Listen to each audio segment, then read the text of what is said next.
বিশ্বনবী ফজরের সালাতে নামাজ পড়ে প্রায় দিন পূব মুখে বসতেন, মুক্তাদিদের দিকে মুখ করে বসে বলতেন, তোমরা কি কোনো কেউ স্বপ্ন দেখেছো?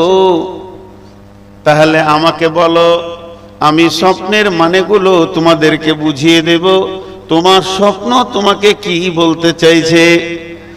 ঠিক নবীজি যদি কোনোদিন নিজে দেখতেন তো বলতেন, আবার সাহাবীরা যদি স্বপ্ন দেখতেন সালাম ফেরার পর রসুলকে বলতেন, ইয়া রাসূলুল্লাহ এই স্বপ্ন আমি দেখেছি। হঠাৎ একদিন একজন সাহাবী উঠে দাঁড়ালেন, উঠে দাঁড়ানোর পর বললেন, ইয়া রাসূলুল্লাহ আজকে আমি স্বপ্ন দেখেছি। সাহাবীরা যত সব কাতারে ছিল ভেঙে এসে রসুলকে ঘিরে বসলেন, আর হযরত আবু বকর কাতার থেকে বের হয়ে রসুলের পাশে বসলেন। এবার এই মুখে দুইজন, বাকি সব এই মুখে। ওই লোকটি দাঁড়িয়ে বলছেন, ও দয়ার নবী গো, আমি রাত্রিতে স্বপ্নের ভিতরে দেখলাম যে আমার মাথার উপরে একটা কালো জমাট মেঘ, এত ঘন মেঘ মনে হচ্ছে এক্ষুনি মুষলধারা বৃষ্টি হবে। বিশ্বনবী ও আখিরি নবী, তো বৃষ্টি শুরু হয়ে গেল। আমি বলতে ভাবছিলাম সেই বৃষ্টিটা শুরু হয়ে গেল। নবীজি গো, ওইটা বৃষ্টি কিসের? দুধের নয়, পানির নয়, ওই বৃষ্টিটা শরাবের নয়। বৃষ্টি যে শুরু হলো তাতে পানি পড়ে না, মধু বর্ষণ হচ্ছে। আর এত মধু বর্ষণ হচ্ছে, জিন আর ইনসান দল বেঁধে এসে সেই মধু পান করছে। এইভাবে হাতে ধরছে, কেউ পেট ভরে খেলো, কেউ পেট ভরে একবারে আসুদা হয়ে খেয়েছে, কেউ এক দু ঘুঁট খেয়েছে, কেউ সামান্য চিকে দেখেছে, কেউ একটু জিভে নিল, কেউ আবার ও মধু পান করলো না। হে দয়ার নবী, তারপরে দেখছি যে ওই বৃষ্টির ভিতরে একটা লম্বা রশি ঝুলছে। ওই রশি ধরে একজন উপরে চলে গেল, দ্বিতীয় জন চলে গেল, তৃতীয় জন যেতে গেল, রশিটা ছেড়ে দিল। রশিটা যেই ছিঁড়ে গেল, লোকটা বড় মজবুত ছিল, ওই রশিটা তাড়াতাড়ি গিরা দিয়ে চলে গেল। আমার ঘুম ভেঙে গেল।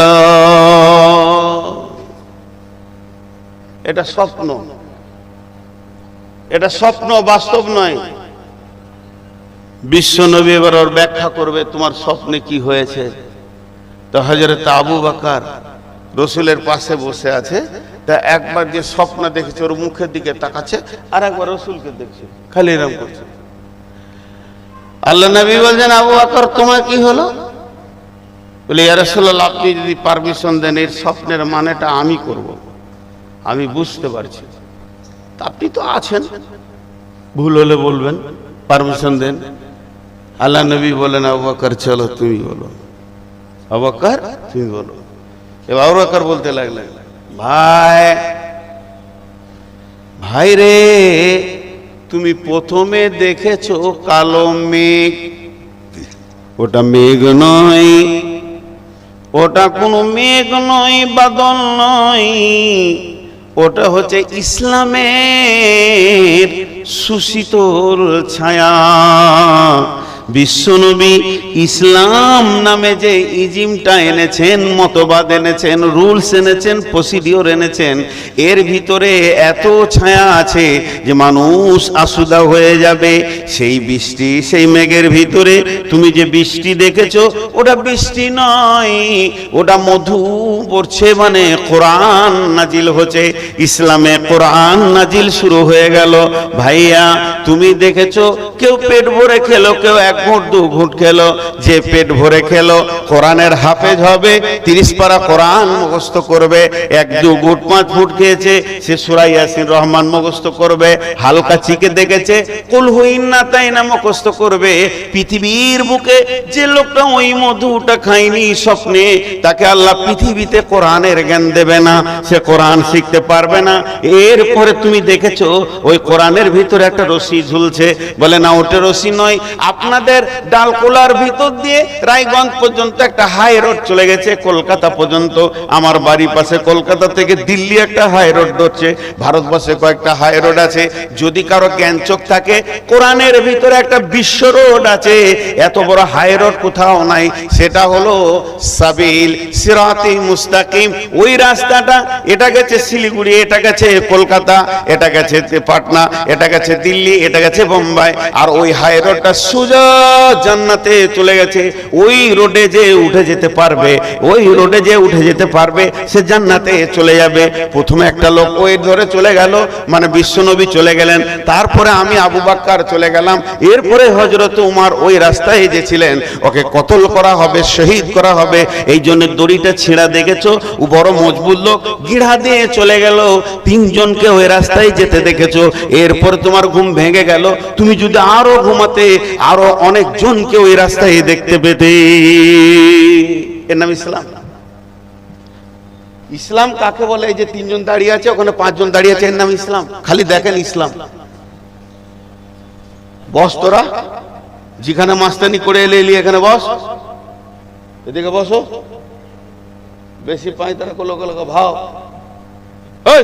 বস বেয়াদব। ইসলাম, ইসলাম শান্তি দেয়।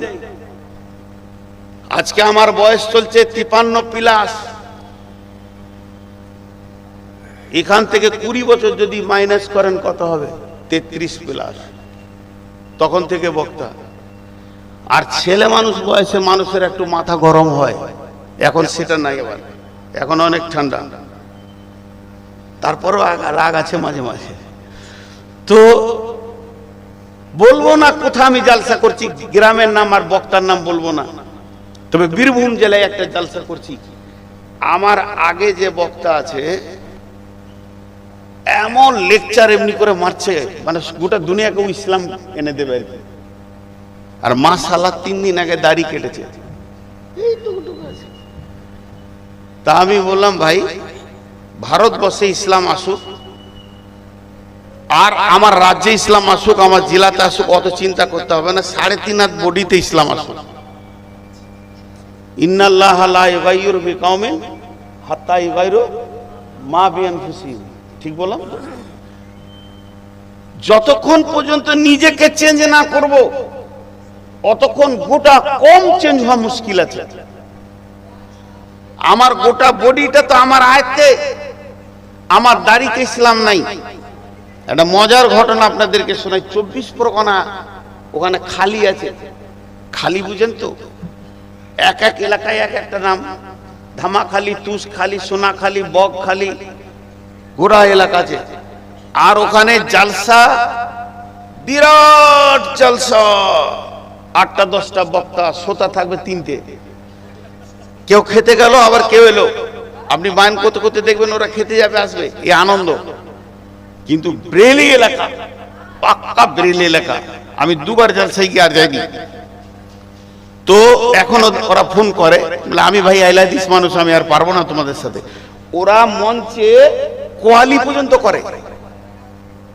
এই যেমন কাটিহারে বিহারিরা আছে, একটা বক্তা নামবে আর একটা শায়েরে বেমিসাল তুলবে, এবারে চিল্লিয়ে একটা গজল বলে নিলে তারপর আবার একটা বক্তা দিবে। ওরা ভালো বুঝে করে, আমি এটা খারাপ বলছি না। কিন্তু ওখানে ওরা কাওয়ালি বলছে। বক্তার নাম বলবো না, আগে বলেছি। ওনাকে চেয়ারে বসিয়ে দিয়ে কাওয়ালি চলছে। কাওয়ালিতে কি কি থাকবে? ডুগি তাবলা থাকবে, হারমোনিয়াম থাকবে, চলছে। গান বাজনা হালাল, বিলকুল হালাল।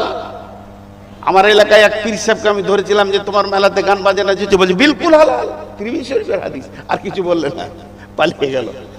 তো এবারে শুরু করেছে কাওয়ালি।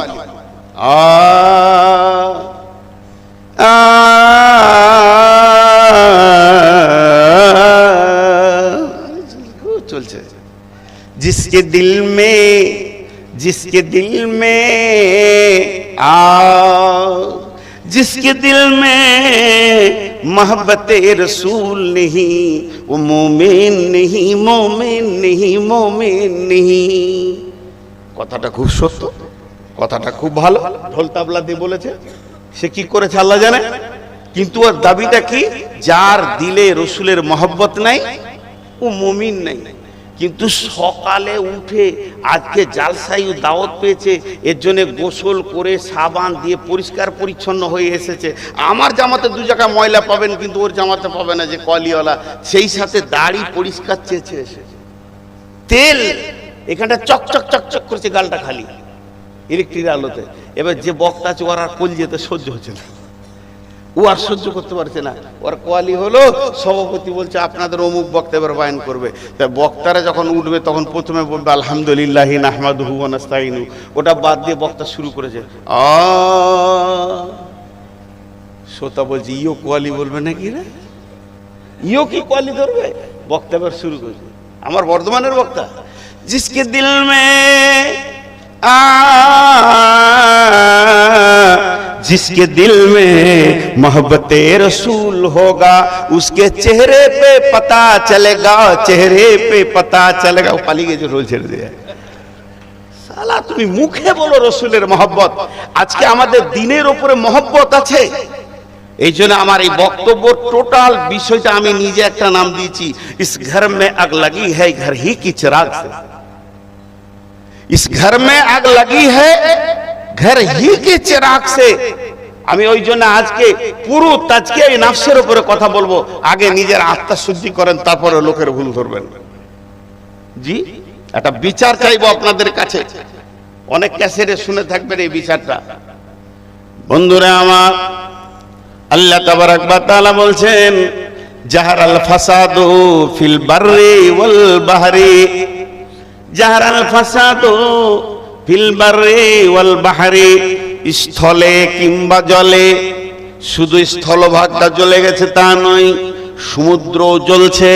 সমুদ্র প্রাণীরা বুঝতে পারছে আর বেশি দিন নয়, বিমা কাসাবাত আইদিন নাস, মানুষের হাতের কামাইয়ের ফল। এগুলো মানুষের হাতের কামাইয়ের ফল। এই জাতি সব থেকে দামি জাতি, এরা ব্র্যান্ডেড কোম্পানি। এরা থুতু ফেলবে তার দলিল আছে, পেচ্ছাপ করবে তার দলিল আছে, এরা পানি খাবে তার দলিল আছে, এরা আপনার কিনা বিছানায় শুবে কোন পটে শুবে তার দলিল আছে। এই ব্র্যান্ডেড কোম্পানি আজকে আনব্র্যান্ডেড হয়ে গেছে। এরা এই বিশ্বটাকে জ্বালিয়ে দিচ্ছে। আল্লাহ এদের উপরে এদের মুখ পানে তাকিয়ে বিশ্বের বেঈমানদেরকে রুজি দেবে, মাশরিকদেরকে রুজি দেবে, কাফের বেঈমান লুচ্চা লাফাঙ্গা সবাই রুজি নিয়ে থাকবে। কিন্তু শুধুমাত্র এই ইমানদারদের মুখের উপরে তাকিয়ে থাকবেন। আল্লাহ রসুল এই পৃথিবীর গ্যারান্টি দিতে গিয়ে বলেছেন পৃথিবীটা কতদিন থাকবে। তুমি 5 তলা 10 তলা বানাচ্ছো, ইটের গ্যারান্টি নিয়ে এলে ভাটাতে, ইটটা কতদিন লাগবে না। ভাটাওয়ালা বলছে আমার ইট 100 বছরের গ্যারান্টি দিলাম। সিমেন্টের প্যাকেটে গায়ে লেখা আছে 75 বছরের ওয়ারেন্টি থাকলো, তুমি 75 বছর এর কেমিক্যালের জয়েন্ট খুলবে না। এটাও নিয়ে নিলাম। 1 নম্বর ব্ল্যাক স্টোন নিলাম, যেটা পাকুড়ের ভালো পাথর আনলাম, আর সুন্দর বালি অজয়ের মিষ্টি বালি হাজির করলাম। সবগুলো দামি হলো। কিন্তু যে জমিনের উপরে ঘরটা বানাবো, জমিনওয়ালাকে একবার জিজ্ঞেস করি তুই জমিনটা কতদিন রাখবি? কে বলবে? কে বলবে? আল্লাহ রসুল বলছেন বিসমিল্লাহির রহমানির রহিম, লা তাকুমুস সাআতু ফিল আরদি হাত্তা ইউকালা আল্লাহ। অতদিন পৃথিবী ধ্বংস হবে না, অতদিন পৃথিবী মরবে না, অতদিন পৃথিবী ফাটবে না, অতদিন পৃথিবী নষ্ট হবে না, যতদিন পর্যন্ত এই পৃথিবীতে একটা পাক্কা ইমানদার আল্লাহ বলনেওয়ালা থাকবে। তার মানে একটা আল্লাহওয়ালার কত দাম, একটা মুমিনের কত দাম, একটা মুমিন কত মূল্যবান, যার মুখ পানে তাকিয়ে আল্লাহ সূর্য তুলবে, সূর্য ডুবাবে, পাখি গাইবে, মৌসুম চেঞ্জ হবে, শীত গ্রীষ্ম চলবে, রোড চলবে, প্লেন উড়বে, নদী বইবে, সব কিছু হবে, জমিন ফসল ফলবে। যেদিন আল্লাহওয়ালাটা থাকবে না, পৃথিবী ধ্বংসর কবলে চলে যাবে।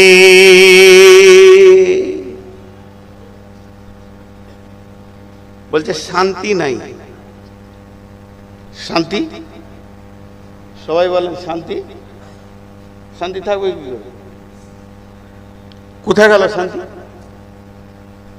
হ্যাঁ, শান্তি গেল কোথায়? কারো ঘরে লুকিয়েছে? কোথাও শান্তি নেই, কোথাও শান্তি নেই। পৃথিবীটা উত্তপ্ত হয়ে গেছে, তাপে তাও তাও করে জ্বলছে। আপনারা ভাবছেন অন্য জাতিরা মুসলিম বাদে নন মুসলিমরা শান্তিতে আছে? খালি নন মুসলিমকে পাশে নিয়ে বসে 2 মিনিট গল্প করেন, কলজে জ্বলছে। আর শান্তির একটা জায়গা পেয়েছে না, কারণ শান্তির গাছটাতেই আমরা নষ্ট করে দিয়েছি, শেষ করে দিয়েছি। বিশ্বনবী ইসলামের আর একটা কথা বলেছেন, ইসলাম একটা প্রাসাদ। প্রাসাদ, আরেকবার বলছি প্রাসাদ, বিরক্ত হবেন না, আমি একদম টাইমে ছেড়ে দেব, আপনাদের একজন প্রিয় বক্তা চলে আসবে ইনশাআল্লাহ। ইসলাম একটা প্রাসাদ। এবার প্রাসাদের ব্যাখ্যাটা 1 মিনিটও দিচ্ছি না, 30 সেকেন্ড দিচ্ছি। একটা বিলাস বহুল বিরাট শান্তির ঘর।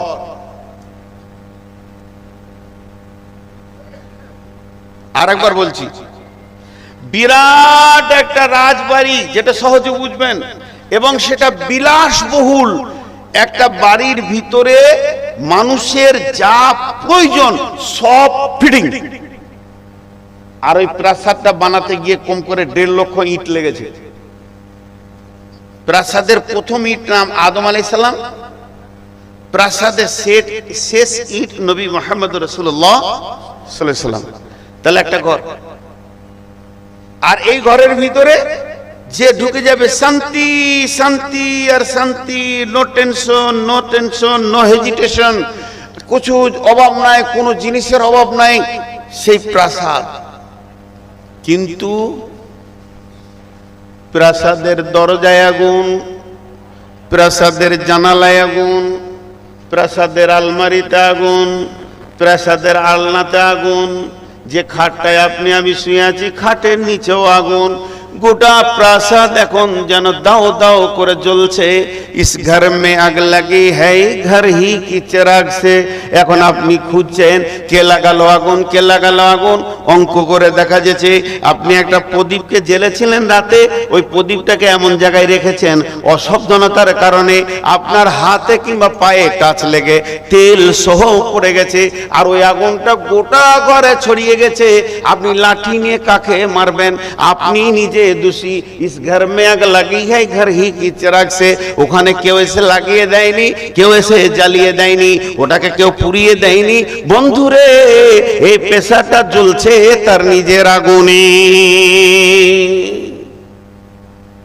আজকে মুসলিম সমাজ জ্বলছে কেন? কারণ খুঁজে বার করি। হ্যাঁ,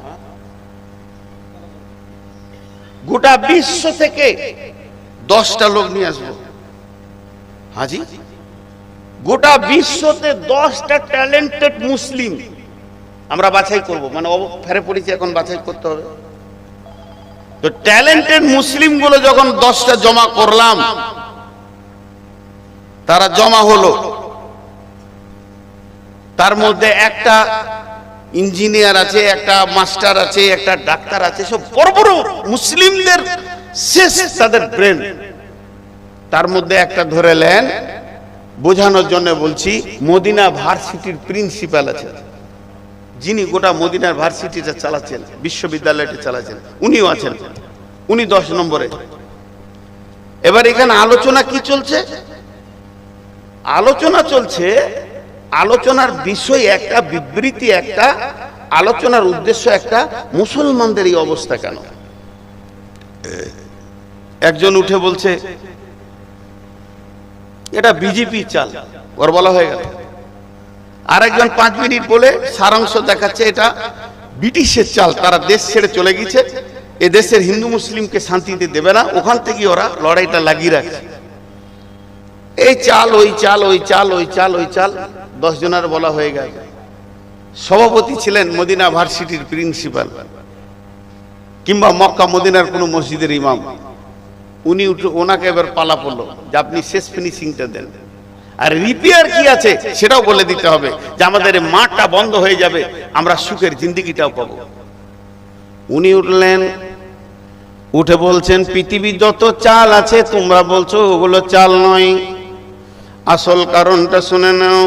বিসমিল্লাহির রহমানির রহিম কুল ইন কানা আবাউকুম ওয়া আবনাউকুম ওয়া ইখওয়ানুকুম ওয়া আজওয়াজুকুম ওয়া আশীরাতুকুম ওয়া আমওয়ালুন ইকতারাফতুমুহা ওয়া তিজারাতুন তাকসাউনা কাসাদাহা ওয়া মাসাকিনু তারদাউনাহা আহাব্বা ইলাইকুম মিনাল্লাহি ওয়া রাসূলিহি ওয়া জিহাদিন ফি সাবিলিহি ফাতারাব্বাসু ফাতারাব্বাসু ফাতারাব্বাসু ফাতারাব্বাসু হাত্তা ইয়াতি আল্লাহু বিআমরিহি ওয়াল্লাহু লা ইয়াহদিল কওমাজ জালিমিন।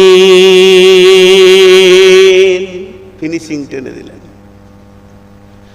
বন্ধুরে, আল্লাহ বলে দিয়েছেন, আল্লাহর হাতে দুটো মাউস আছে, দুটো মাউস, দুইটাকে আল্লাহ কন্ট্রোল করেন। এদিকে একটা ফ্যান ঘুরছে, এদিকে একটা ফ্যান ঘুরছে, দুটা রেগুলেটর আমার হাতে আছে, দুই হাতে। একটা ফ্যানের বাড়াতে বাড়াতে বাড়াতে বাড়াতে বাড়িয়ে দিলাম, একটাকে কমাতে কমাতে কমাতে কমাতে কমিয়ে দিলাম, তখন এর হাওয়া শক্তি কমে গেল, এর হাওয়া বেড়ে গেল। আল্লাহর হাতে ওই রকম দুটি মাউস আছে। আল্লাহ বলছেন, বান্দারে, গোলাম রে, তোরা যখন 8টা জিনিসের প্রেমে পড়ে যাবে, 8টা জিনিসকে মহব্বত করে তাদের পেছনে পাগলের মতো দৌড়বি, আর 3 জনের মহব্বত কমে যাবে, তুলনামূলক 3 জনকে তোদের কাছে পাওয়া যাবে না। তখন আমি করব কি? তখন আমি করব তোদের শক্তিকে লোপাইয়ে দিব। তোরা আর আমার নন না, তোরা ঘরকা না ঘাটকা, তোদের সঙ্গে আমার সন্ধি মিলছে না, এই জন্য কমিয়ে দেব। আর বিজেপি বজরঙ্গের পাওয়ার বাড়িয়ে দেব। মুসলমান, তোদের পিঠের চামড়া পায়ের জুতোর হাফসুল বানাবে ওরা, দিন রাত কাটবে, তোরা চিল্লাবি কাঁদবি, দোয়ায়ে কুনুতে নাজেলা পড়বি, কিন্তু তোদের কুনুতে নাজেলা ওই মসজিদের ছাদের উপরে যাবে না। আমার কাছে যে তারের মাধ্যম দিয়ে দোয়া পৌঁছাইতে হয়, ওই তারের রগটা কাটা আছে। তোরা আমরে বিল মারুফ নেহি আনিল মুনকার যখন ছেড়ে দিবি, সেই দিন থেকে তোদের দোয়া আমার কাছে আর পৌঁছাবে না। হাজার কাঁদলো দোয়া পৌঁছাবে না, তোদের দোয়া তোদের কাছেই রিটার্ন থেকে যাবে। আর আমি আল্লাহ ওদেরকে বাড়িয়ে দিয়ে তোদের চামড়াগুলোকে তুলে নিব। হক কথা বলবো, হক কথা বলছি। যদি ভুল বলি, জুতোটা ছুঁড়ে দেবেন, ফুল বলে কুড়িয়ে নেব। আর যদি কথাটা সত্য বলি, সবাই একবার সমর্থন করবেন যে হ্যাঁ ঠিক বলছেন। আমি যে কথাটা এখন বলতে যাচ্ছি, একবার সমর্থন নেব। কি বিকর মাসা, কি ভুল, কি মাদ্রাসা। এই এলাকায় যত মাদ্রাসা, আমি নাম করে করে বলছি না, ফতেপুর, বাসদপুর, যত মাদ্রাসা আছে ঘুরেছি, যত মসজিদ আছে, এই কমিটির ভিতরে বা কমিটির বাইরে মুসলিমরা যত মাদ্রাসার দুশ্মন, অন্য জাতিরা নয়। ঠিক করে বলেন। ওকে সেক্রেটারি করা হয় নাই, ওর বংশ গোষ্ঠী কিনা মাদ্রাসার লেতার মারছে, ওর একটু দরদ ব্যথা হচ্ছে না, যেটা রসুল্লাহর ঘর, এখানে দিন শিখা হয়। আর এরা ইসলামের যা ক্ষতি করেছে, জি, অন্য জাতি ইসলামের ক্ষতি করতে আসেনি। একটা সত্য কথা বলেন, এটা অন্য জাতির ছেলে, হিন্দু ঘরের ছেলে আপনার সঙ্গে দোস্তি করেছে,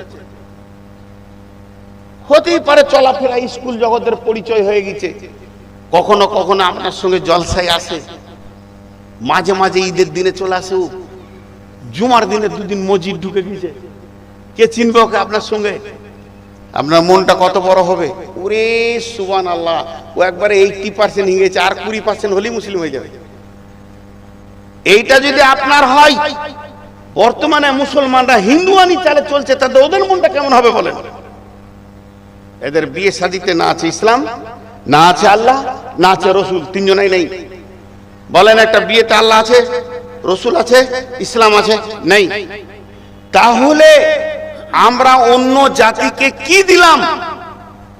এখন যদি একটা হিন্দু এদিকে পার হয়ে যায়, একটা খ্রিস্টান পার হয়ে যাবে, একটা বৌদ্ধ পার হয়ে যাবে, একটা আর কিছু পার হয়ে যাবে, ইহুদি নাসারা এই রাস্তা দিয়ে পার হয়ে যাবে, এমনি করে উঁকি মেরে দেখবে, বলবে এটা মুসলমানদের স্বভাব।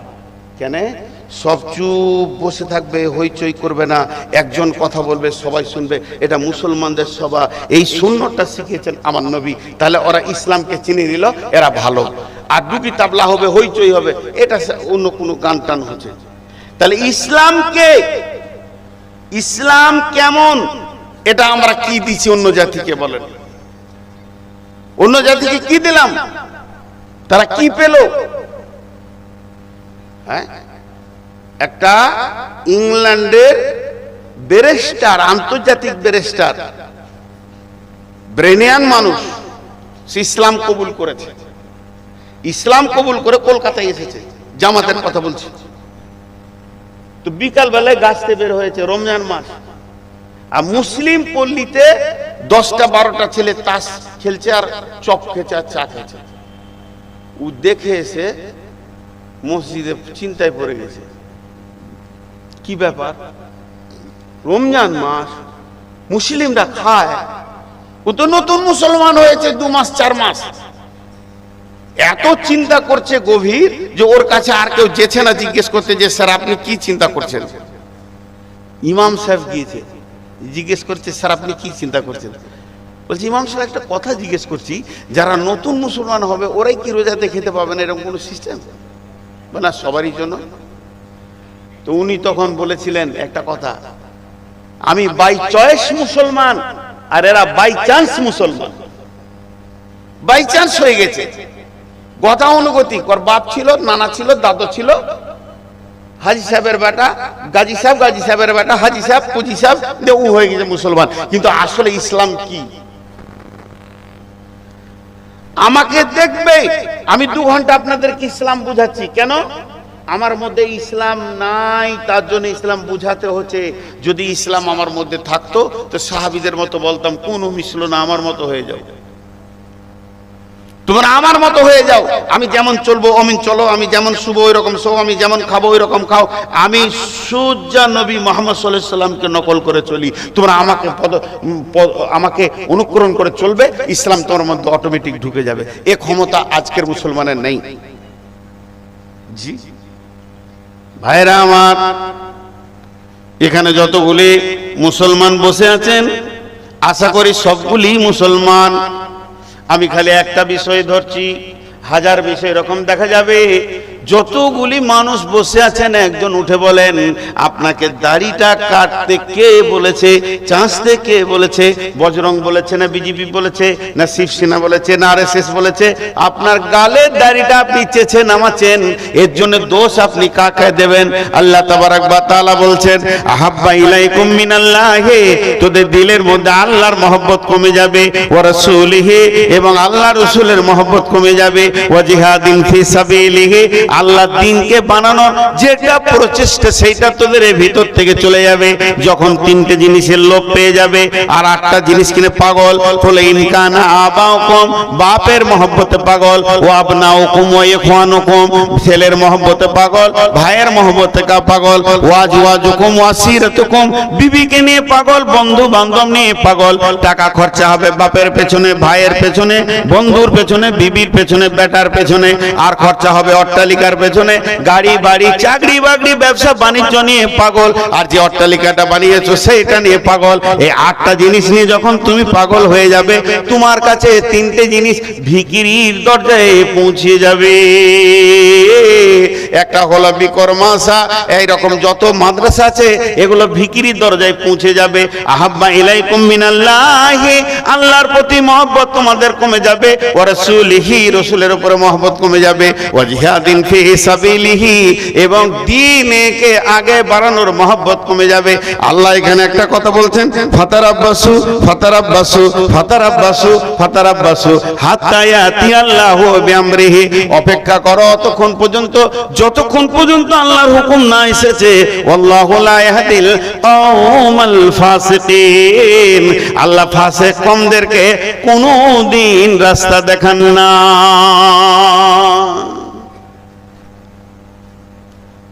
গতকালকে জলসা ছিল না, একটা মাদ্রাসায় বসে আলোচনা চলছিল, আমার গ্রামের মাদ্রাসায় আলোচনা চলতে চলতে কথার পর কথা হলো, একটা ছেলে মিশনে ভর্তি হতে পারছে না, কোটা শেষ। খুব ধ্যান দিয়ে শুনবেন, 40,000 টাকা গোপনে সেক্রেটারিকে দিচ্ছে, তাও হচ্ছে না, পার্টিকে আরো দিবে 15,000। এই করতে করতে 1 লাখ টাকা ছেলের বাপ ঢেলে দিচ্ছে, আমার ছেলেকে ভর্তি করো। কি হবে? ডাক্তার, সে সিরিয়াল কি ডাক্তার, ডাক্তার হয়ে কি করে?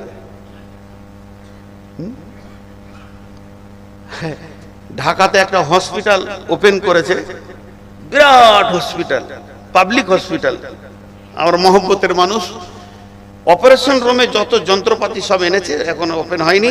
আমাকে বলছে আপনি চলেন দোয়া করবেন। তো আমি গেলাম, 2-3 জন ডাক্তার আছেন, আর হসপিটালের লোক আছে, 2 জন শেখুল হাদিস ছিলেন, ওনাদেরকেও দাওয়াত দিয়েছেন, আমিও আছি। অপারেশন যেখানে হবে এখানে গোল করে দাঁড়িয়ে আছে। আমি বললাম দোয়া কি করব? আপনি বলেন দোয়া কি করব? দোমনা মার্কেটে সকালে সবাই দোকান খুলে, আর দোকান খোলার সময় বলে আল্লাহ আমার খরিদ্দার বেশি দাও। কাপড়ওয়ালা, ফলওয়ালা, রসগোল্লাওয়ালা, মিষ্টিওয়ালা, হার্ডওয়ার্সওয়ালা সবাই বলে আল্লাহ আমার খরিদ্দার বেশি দাও। আর যে ওষুধের দোকান খুলে আর ডাক্তার চেম্বারটা খুলে খরিদ্দার বেশি দাও বলে, এই দেশের কি অভিশাপ লয়? তার মানে লোককে রোগ করে দাও, দেশের অভিশাপ লয়?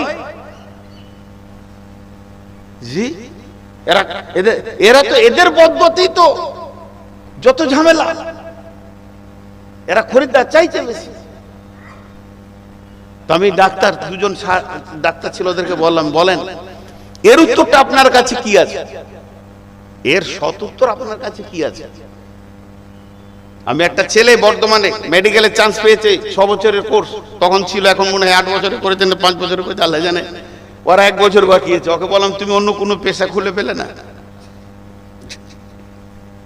আইএসআই অফিসার হতে পারতে, ইঞ্জিনিয়ার হতে পারতে, ডাক্তারি করতে গেলে কেন?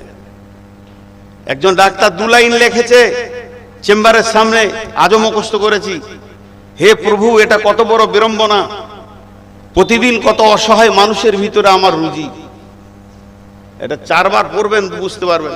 হে প্রভু এটা কত বড় বিড়ম্বনা, এটা কত বিরক্তির ব্যাপার যে প্রতিদিন অসহায় মানুষের ভিতরে আমার রুজি। একজন চোখের পানি নিয়ে বাপকে কাঁদছে, ভাইকে কাঁদছে, কোলে করে স্ত্রীকে নিয়ে কাঁদছে, কোলের ছেলেকে নিয়ে কাঁদছে, আর ওর ভিতর থেকে ও গাড়ি চেপে উড়ে বেড়াচ্ছে। এটা কত লজ্জাজনক ব্যাপার। কিন্তু না, ইসলামের কাছে জ্ঞান নেন। ইসলাম বলছে সেবা হলো সব থেকে বড় জিনিস। যদি তার কাছে দিন থাকে তারপরে ডাক্তার হয়, সে কি বলবে যে আমি ওই কান্দার বিনিময়ে টাকা লিনি। আমি বলেছিলাম যে আমার কাছ থেকে 2 লাইন নিয়ে নেন, ওরা বললো মার্বেল পাথরে লিখে নিব। আমার কাছ থেকে আমি 2 লাইন কি দিলাম, হে প্রভু তুমি আমার সহায় হও, সেই অসহায়গুলোকে যেন হাসি মুখে বাড়ি ফিরাতে পারি। তুমি আমাকে এতটা হাতে যশ দাও, আমি ওষুধের দোকান খুলবো, আমি ডাক্তারখানা খুলবো, আল্লাহকে বলবো আল্লাহ এই এলাকায় যত অসহায় মানুষ আছে তাদেরকে হাসি মুখে যেন আমি বাড়ি ফেরাতে পারি, তুমি আমাকে সেই খিদমতের তৌফিকটা দাও। এটা কে শিখেছে? রাসূলুল্লাহ সাল্লাল্লাহু আলাইহি ওয়াসাল্লাম শিখেছেন। এটা পৃথিবীর অন্য জায়গায় পাবেন না। কিন্তু আমাদের টার্গেট কি? যে একটা ছেলে কোরআন পড়ুক, একটা ছেলে হাফেজ হোক। এটা কার? আল্লাহর বাণী, যেটা মহা সত্য, এর ওপরে আর কোনো সত্য নাই। ওখানে ছেলে ভর্তি করবে না, ভর্তি করছে মিশনে। উই আবার বলে যে আমি আল্লাহকে ভালোবাসি, মুখে বললে হবে আই লাভ মোহাম্মদ, বলছিলেন না ভাইজি স্যার, বড় বড় পোস্টার করে আই লাভ মোহাম্মদ, আর ওদের মুখে দাড়ি নাই। যদি হযরত উমর থাকতো তো, এরা তো আদিত্যনাথ যোগী তো জেলে ভরেছে, উমর থাকলে কতল চালু করে দিত। দাড়ি কেটে আই লাভ মোহাম্মদ, বেপরদা মেয়েরা বলছে আই লাভ মোহাম্মদ। মোহাম্মদ ওটা বলেছে, তোমাকে প্র্যাকটিক্যালে দেখাতে হবে। আল্লাহ তাবারক ওয়া তাআলা বলছেন তোমরা বাপের মহব্বতে, ভাইয়ের মহব্বতে, সন্তানের মহব্বতে, বিবির মহব্বতে, বন্ধুর মহব্বতে, সঞ্চিত মালের মহব্বতে, আর ব্যবসা বাণিজ্য চাকরি বাকরির মহব্বতে, এবং যে অট্টালিকাটা বানিয়েছো এর মহব্বতে যখন তোমরা পাগল হয়ে যাবে, তোমাদের ধ্যান জ্ঞান 3টে জিনিস থেকে চলে যাবে। একটা হলো আল্লাহ থেকে, দ্বিতীয় নম্বর হলো রসুল থেকে। রসুলের সুন্নত আমার কাছে নাই, না খাওয়াতে আছে, না পান করাতে আছে, না শোয়াতে আছে, না উঠাতে আছে, না বসাতে আছে, না পেশাবে আছে, না পায়খানায় আছে। কোনো জায়গায় রসুলকে আমি মানি না। আর আমি মুখে দাবি করে আমি নবী মুহাম্মদের উম্মত। আমি যখন পানি পান করি, বাম হাতে পান করে নি, আমার খাওয়ার কোনি নাই। প্রত্যেক জায়গায় ডাইনিং টেবিল হয়েছে, ইভেন মাদ্রাসার ভিতরেও। এটা তো আল্লাহ রসুল পছন্দ করেননি ভাই আমার। এইভাবে যে আমরা চলছি, একটা একটা একটা একটা একটা একটা সুন্নতকে শেষ করে দিয়েছে। আমাদের কাছে নবী মোহাম্মদ আর নাই, ইন্তেকাল হয়ে গেছে। শুধু মুখের দাবিতে মোহাম্মদকে রেখেছি। ওয়া দিন, দিন আমাদের কাছে নাই, দিন ইসলামের মহব্বত নাই আমাদের কাছে। আমরা দিন ইসলামকে হেয় প্রতিপন্ন করেছি। এই মুসলমানরা যত ইসলামের ক্ষতি করেছে, অন্য জাতি অত করতে পারেনি। অঙ্ক করবেন, আল্লাহ বলছে অপেক্ষা করো, অপেক্ষা করো।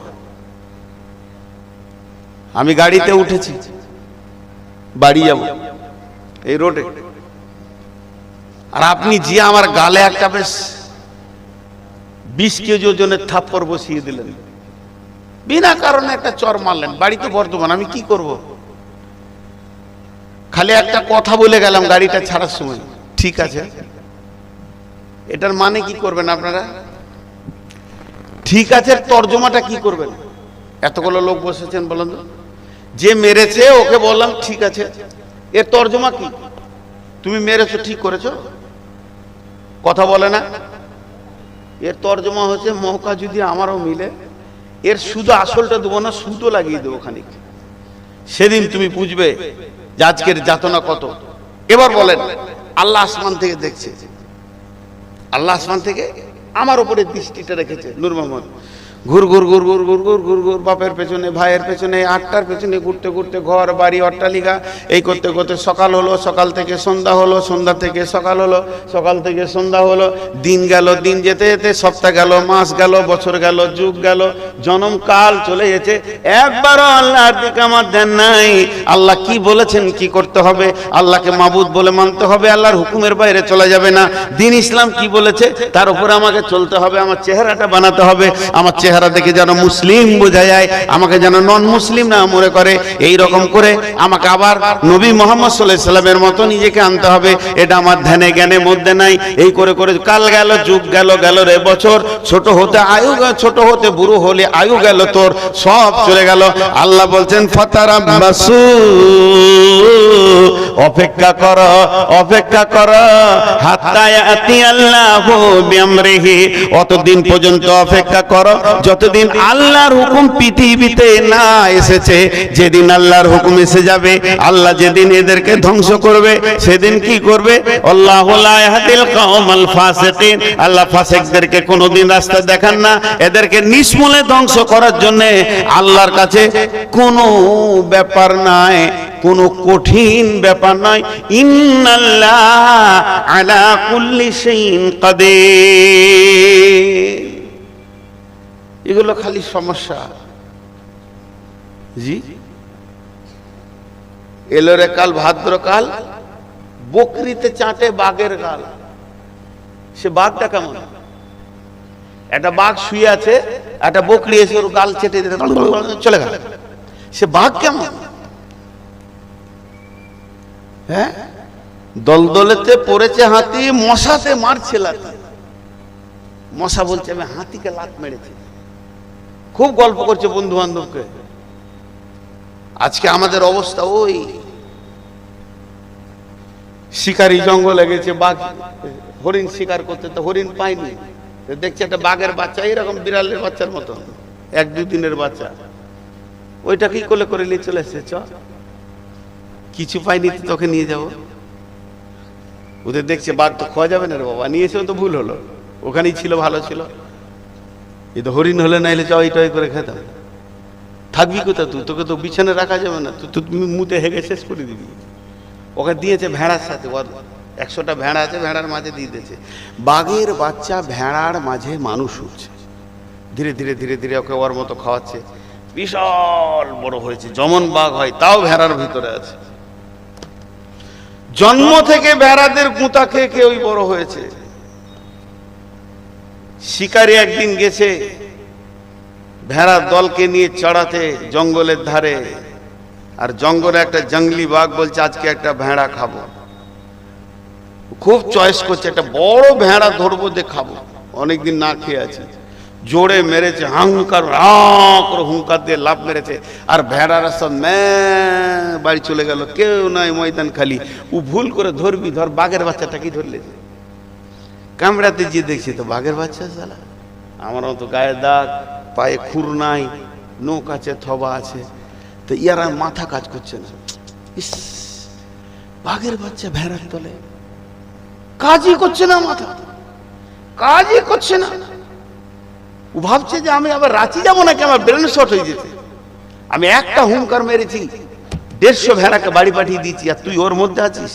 তোকে বলছে বল আমার মতো আও, ও বলছে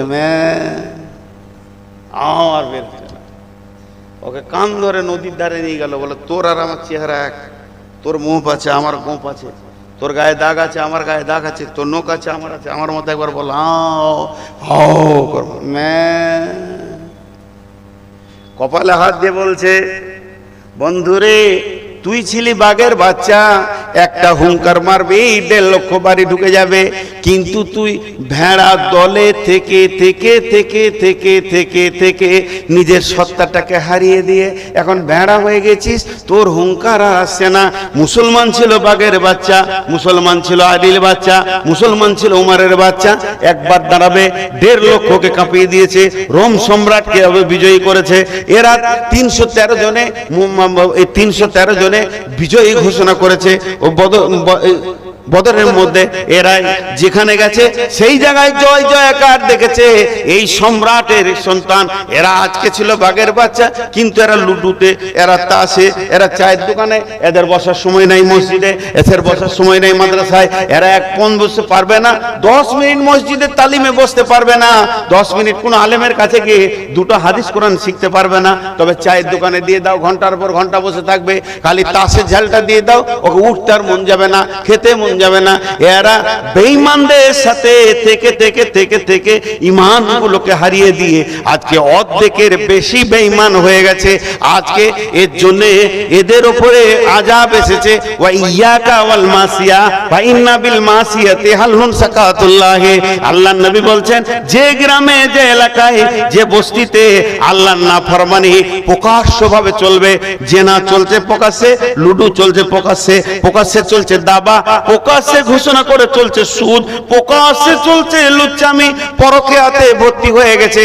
আমি অন্য জাতির কথা বলছি না, পার্টিকুলার মুসলমানের কথা বলছি। একটা মুসলিম বস্তিতে বেপরদা প্রকাশ হয়ে গেছে, কেউ পর্দায় থাকে না। আল্লাহ তাবারক ওয়া তাআলা, নবী বলছেন, অবশ্যই আল্লাহর গজব এবার আসবে।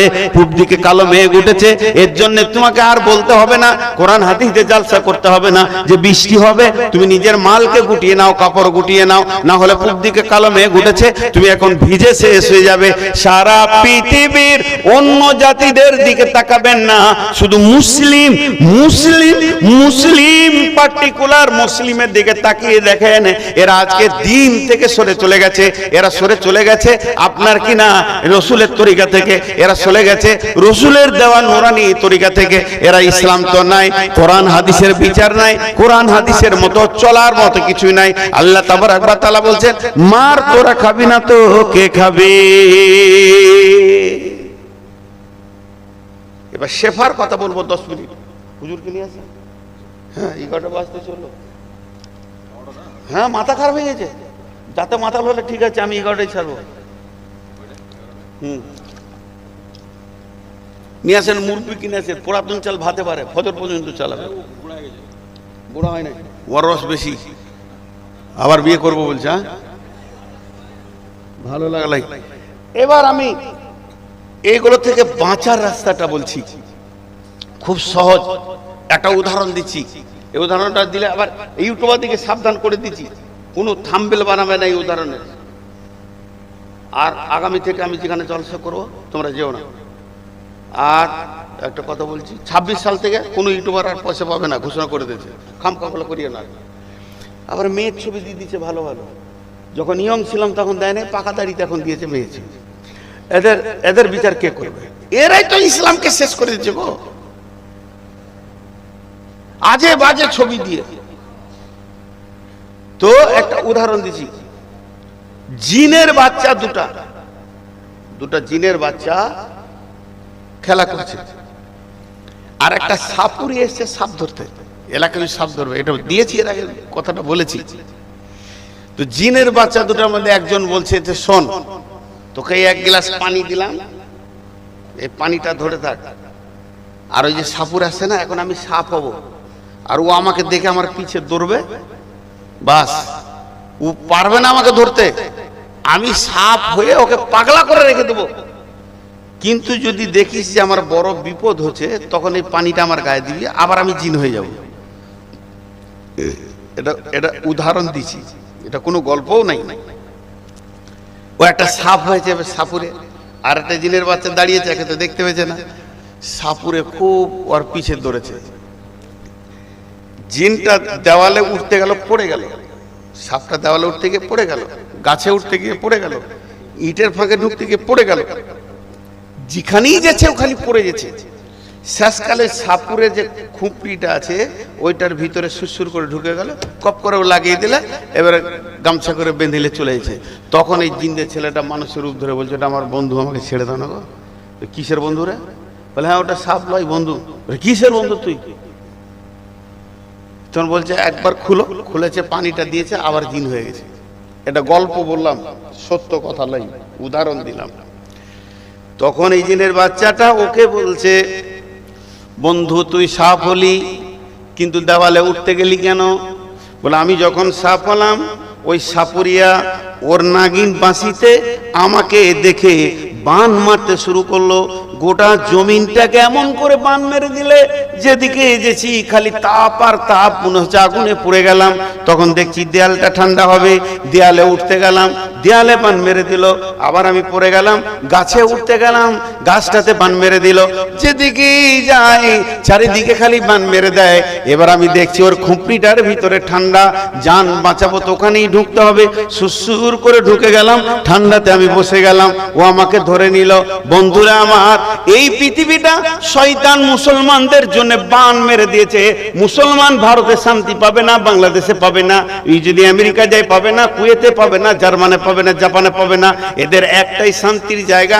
আল্লাহ বলে দিয়েছেন ফালিয়াবুদু রব্ব হাযাল বাইত আল্লাযী আত'আমাহুম মিন জু'ইন ওয়া আমানাহুম মিন খাওফ। হে মুসলমান, তোমার পঞ্চায়েতে শান্তি নাই, ব্লকে শান্তি নাই, তোমার পূর্ত ভবনে শান্তি নাই, তোমার নবান্নতে শান্তি নাই, তোমার রাইটাসে শান্তি নাই, নাই তোমার পার্লামেন্টে শান্তি। তুমি ওই জায়গাগুলোতে ঘুরে ঘুরে ঘুরে ঘুরে জীবিকা খুঁজতে চাইছো, পার্টিতে নেমে গেছো, নিজেকে মাতাল করে ফেলেছো, ওই জায়গায় তুমি শান্তি পাবে না। তোমার শান্তির জায়গা হলো মসজিদ, জান ভরে শান্তি নিয়ে নাও।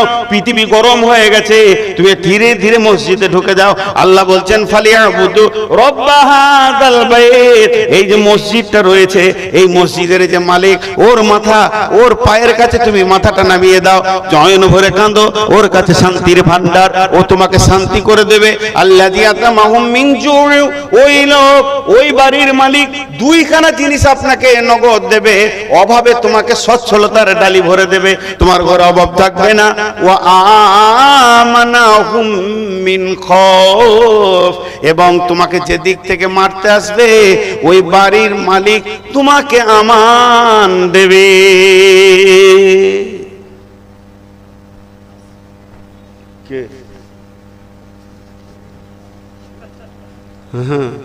যে যা ফোন করবে 11টা বাজিল কুটকো কেটে গ্যাস হয়ে গেছে। ওই বাড়ির মালিক তোমাকে শান্তি দেবে। মুসলমান নিজের শান্তির জায়গাটা ছেড়ে দিয়ে অন্য জায়গায় শান্তি খুঁজছে, হয় না, হয় না জি, এরাই হলো মুসলমান। কিন্তু আজকে আমরা নিজেদেরকে নিজেরাই শেষ করেছি। ইস ঘর মে আগ লাগি है घर ही की चिराग से। আল্লাহ তাবারক ওয়া তাআলা বলছেন বিসমিল্লাহির রহমানির রহিম, ইয়া আইয়ুহাল্লাযীনা আমানু হাল আদুল্লুকুম আলা তিজারাতিন তুসিকুম মিন আযাবিন আলীম তুমিনুনা বিল্লাহি ওয়া রাসূলিহি ওয়া তুজাহিদুনা ফি সাবিলিল্লাহি বিআমওয়ালিকুম ওয়া আনফুসিকুম যালিকুম খায়রুল লাকুম ইন কুনতুম তা'লামুন। এরা উঠছে কেন? উঠে পালাইছে কেন? এই গেট লাগিয়ে দাও তো, ওই গেটম্যান, গেটে তালা মেরে দাও, বাইরে যারা আছে আর ঢুকতে হবে না, আর ভিতরে যে কটা আছে বেরোতে দিও না। তাড়াতাড়ি হাঁটছে, ভাবছে লাগিয়ে দেবে। কত পাগলা। জি, আল্লাহ বলছেন ইয়া আইয়ুহাল্লাযীনা আমানু, হে ঈমানদারেরা, হাল আদুল্লুকুম আলা তিজারাতিন তুনজিকুম মিন আযাবিন আলীম তুমিনুনা বিল্লাহি ওয়া রাসূলিহি ওয়া তুজাহিদুনা ফি সাবিলিল্লাহি বিআমওয়ালিকুম ওয়া আনফুসিকুম যালিকুম খায়রুল লাকুম ইন কুনতুম তা'লামুন। হে ঈমানদারেরা, ও ঈমানদারেরা, ও আল্লাহকে মাননেওয়ালা, রসুলকে মাননেওয়ালা, তোমাদেরকে কি এমন একটা ব্যবসা শিখিয়ে দেব না যে ব্যবসাটা করলে তোমরা আযাবে আলীম থেকে বেঁচে যাবে? সেই ব্যবসাটা কি? আমাদেরকে এমন একটা ব্যবসা শিখিয়ে দেব, পৃথিবীতে যে ব্যবসা করো তার লাভ হবে টাকা পয়সা, ডলার পাউন্ড, তুমি যে ব্যবসা করবে তার লাভ হবে টাকা। আর এটা এমন একটা ব্যবসা শিখিয়ে দেব তোমরা আযাবে আলীম থেকে বেঁচে যাবে। সেই আযাবে আলীম থেকে বাঁচার ব্যবসাটা কি? প্রথম নম্বরে হলো তুমিনুনা বিল্লাহি, দ্বিতীয় হলো ওয়া রাসূলিহি, আল্লাহর উপরে ঈমান আনো, রসুলের উপরে ঈমান আনো। তার মানে আল্লাহর হুকুমকে পঙ্খানো নিজের জীবনে বাস্তবায়ন করো এবং রসুলের সুন্নতকে ধীরে ধীরে সমস্ত সুন্নতগুলো নিজের জিন্দেগিতে নিয়ে এসো। ওয়া তুজাহিদুনা ফি সাবিলিল্লাহি, এরপরে তুমি আল্লাহর রাস্তায় জিহাদ করো, মানে আল্লাহর দ্বীনকে আগে বাড়ানোর চেষ্টা করো, যে এইটাই তোমাদের জন্য ভালো হবে যদি তোমরা জানতে। যালিকুম খায়রুল লাকুম ইন কুনতুম তা'লামুন। কত সুন্দর জিহাদ। ব্যবসাটা কি? আযাবে আলীম থেকে বাঁচবে। এই আযাবটাকে দুভাগ করা যায়, দুনিয়ার আযাব থেকেও বাঁচবে, আখিরাতের আযাব থেকেও বাঁচবে। আল্লাহর উপরে ঈমান আনতে হবে, তার রসুলের উপরে ঈমান আনতে হবে, আর আল্লাহ দ্বীনকে বাঁচানোর জন্য যত রকম প্রচেষ্টা আছে তোমাকে করতে হবে। এটাই তোমাদের জন্য ভালো যদি তোমরা জানতে। লাভ কি হবে? ইয়াগফির লাকুম যুনুবাকুম ওয়া ইদখিলকুম জান্নাতিন তাজরি মিন তাহতিহাল আনহার, আল্লাহ তোমাদের পূর্বের গুনাহগুলোকে মাফ করে দেবেন এবং একটা জান্নাতে দেবেন যে জান্নাতের তলদেশে নহর প্রবাহমান আছে। যে নহর কুল কুল করে বইছে, ওই জায়গায় তুমি আরামে সুখে বাস করবে। ভাই আমার, আজকে টোটাল বক্তব্যটা একটাই জিনিস আপনাদেরকে বোঝাতে চাইছি। আজকে আমরা লাইন থেকে সরে গেছি। আজকে আমরা আল্লাহর দ্বীন, আল্লাহর দেওয়া দ্বীন, রসুলের আনা দ্বীন, ইসলাম থেকে সরে গেছি। না আমার কাছে ইসলাম আছে, না আমার ফ্যামিলিতে আছে, না ছেলের কাছে আছে, না মেয়ের কাছে আছে, কারো কাছে আমার ইসলাম নাই। ইসলাম থেকে সরে গেছে। যদি শান্তি পেতে চাই তো ইসলামের কাছে আসতে হবে। আজকে মুসলমানদের উপরে মুখ্যমন্ত্রী নারাজ, প্রধানমন্ত্রী নারাজ, অমুক নারাজ, তসুক নারাজ, এই আদিত্যনাথ যোগী নারাজ, আর কেউ অমিত শাহ নারাজ। হাজার আপনি লাইন দিয়ে লিখে দিতে পারেন, হাজার লিখেন, 100টা কেন 500টার নাম লিখেন। আমি একটা বলছি, আমাদের উপরে আল্লাহই নারাজ। ভেবে দেখি একবার, আল্লাহই নারাজ আমাদের ব্যবহারে, আল্লাহই নারাজ। আল্লাহ যদি রাজি থাকে সব কটাকে আল্লাহ কুত্তা বানিয়ে ছেড়ে দেবে, কিন্তু আল্লাহই নারাজ। আমাদের হাত পায়ের আমলে আমরা আল্লাহকে রাজি রাখতে পারিনি। বিধায় আমার শেষ কথা এতটুকুই হবে, ভাইরা আমার, যদিও আমার পরের বক্তা সামনে বলা উচিত নয়, কিন্তু আমি নিজেকে অবাধ্য হয়েছি, মানতে পারছি না। ওনাকে আমি ওস্তাদ মনে করি, যদিও বন্ধু সুলভ ব্যবহার করেন, আমার অনেক বড়, আমি ওস্তাদ মনে করি, অনেক কিছু শিখি ওনার কাছ থেকে। বিধায় আপনারা বসেন, সর্বশেষ কিছু নিয়ে যাবেন, আমিও শুনবো। বিধায় আপনাদের কাছে আজকের বক্তব্যের সারাংশটা জানছি, মুসলমানরা নিজের পাপেই নিজে মরছে, নিজের আল্লাহকে ছেড়ে নিজে মরছে। যেদিন এরা আল্লাহকে জড়িয়ে ধরবে সেদিন শান্তি আবার ফিরে আসবে। আমি আল্লাহকে বলি, হে আল্লাহ, তোমাকে তোমার মতো মানার তৌফিক দাও এবং তোমাকে তোমার মতো করে বুঝার তৌফিক দাও, তোমার আনা দ্বীনকে আমাদেরকে গ্রহণ করার তৌফিক দাও, তোমার রসুলের পূর্ণ তরিকাকে আমরা মেনে নিতে পারি তৌফিক দাও, আর সারা বিশ্ব মুসলিমদের মধ্যে তুমি শান্তি ফিরিয়ে দাও। হে মাবুদ, আমরা আমাদের ভুলে জ্বলছি, এ কথাটা শতভাগ ঠিক, তারপরেও যতই গুনাহ করি তোমারই গোলাম। হয়তো তোমাকে তোমার মতো ডাকার ইলম আমাদের নাই বা জ্ঞানবশত ভুল করছি, তোমাদেরকে মাফ করে এই কঠিন গজব থেকে আমাদেরকে মুক্তি দাও এবং বিশ্ব মুসলিমকে তুমি শান্তি দাও, সবকে তুমি হেদায়েত আম করে দাও। আল্লাহ তুমি আমাদেরকে কবুল করো। আসসালামু আলাইকুম ওয়া রাহমাতুল্লাহি ওয়া বারাকাতুহু। জি, আর নাম ঘোষণা করার কেউ নাই? এবার আপনি নাহলে আমি বলে দেব, আমি বল, আমরাই চালাই। ঠিক আছে, দরকার কি এতগুলো করার?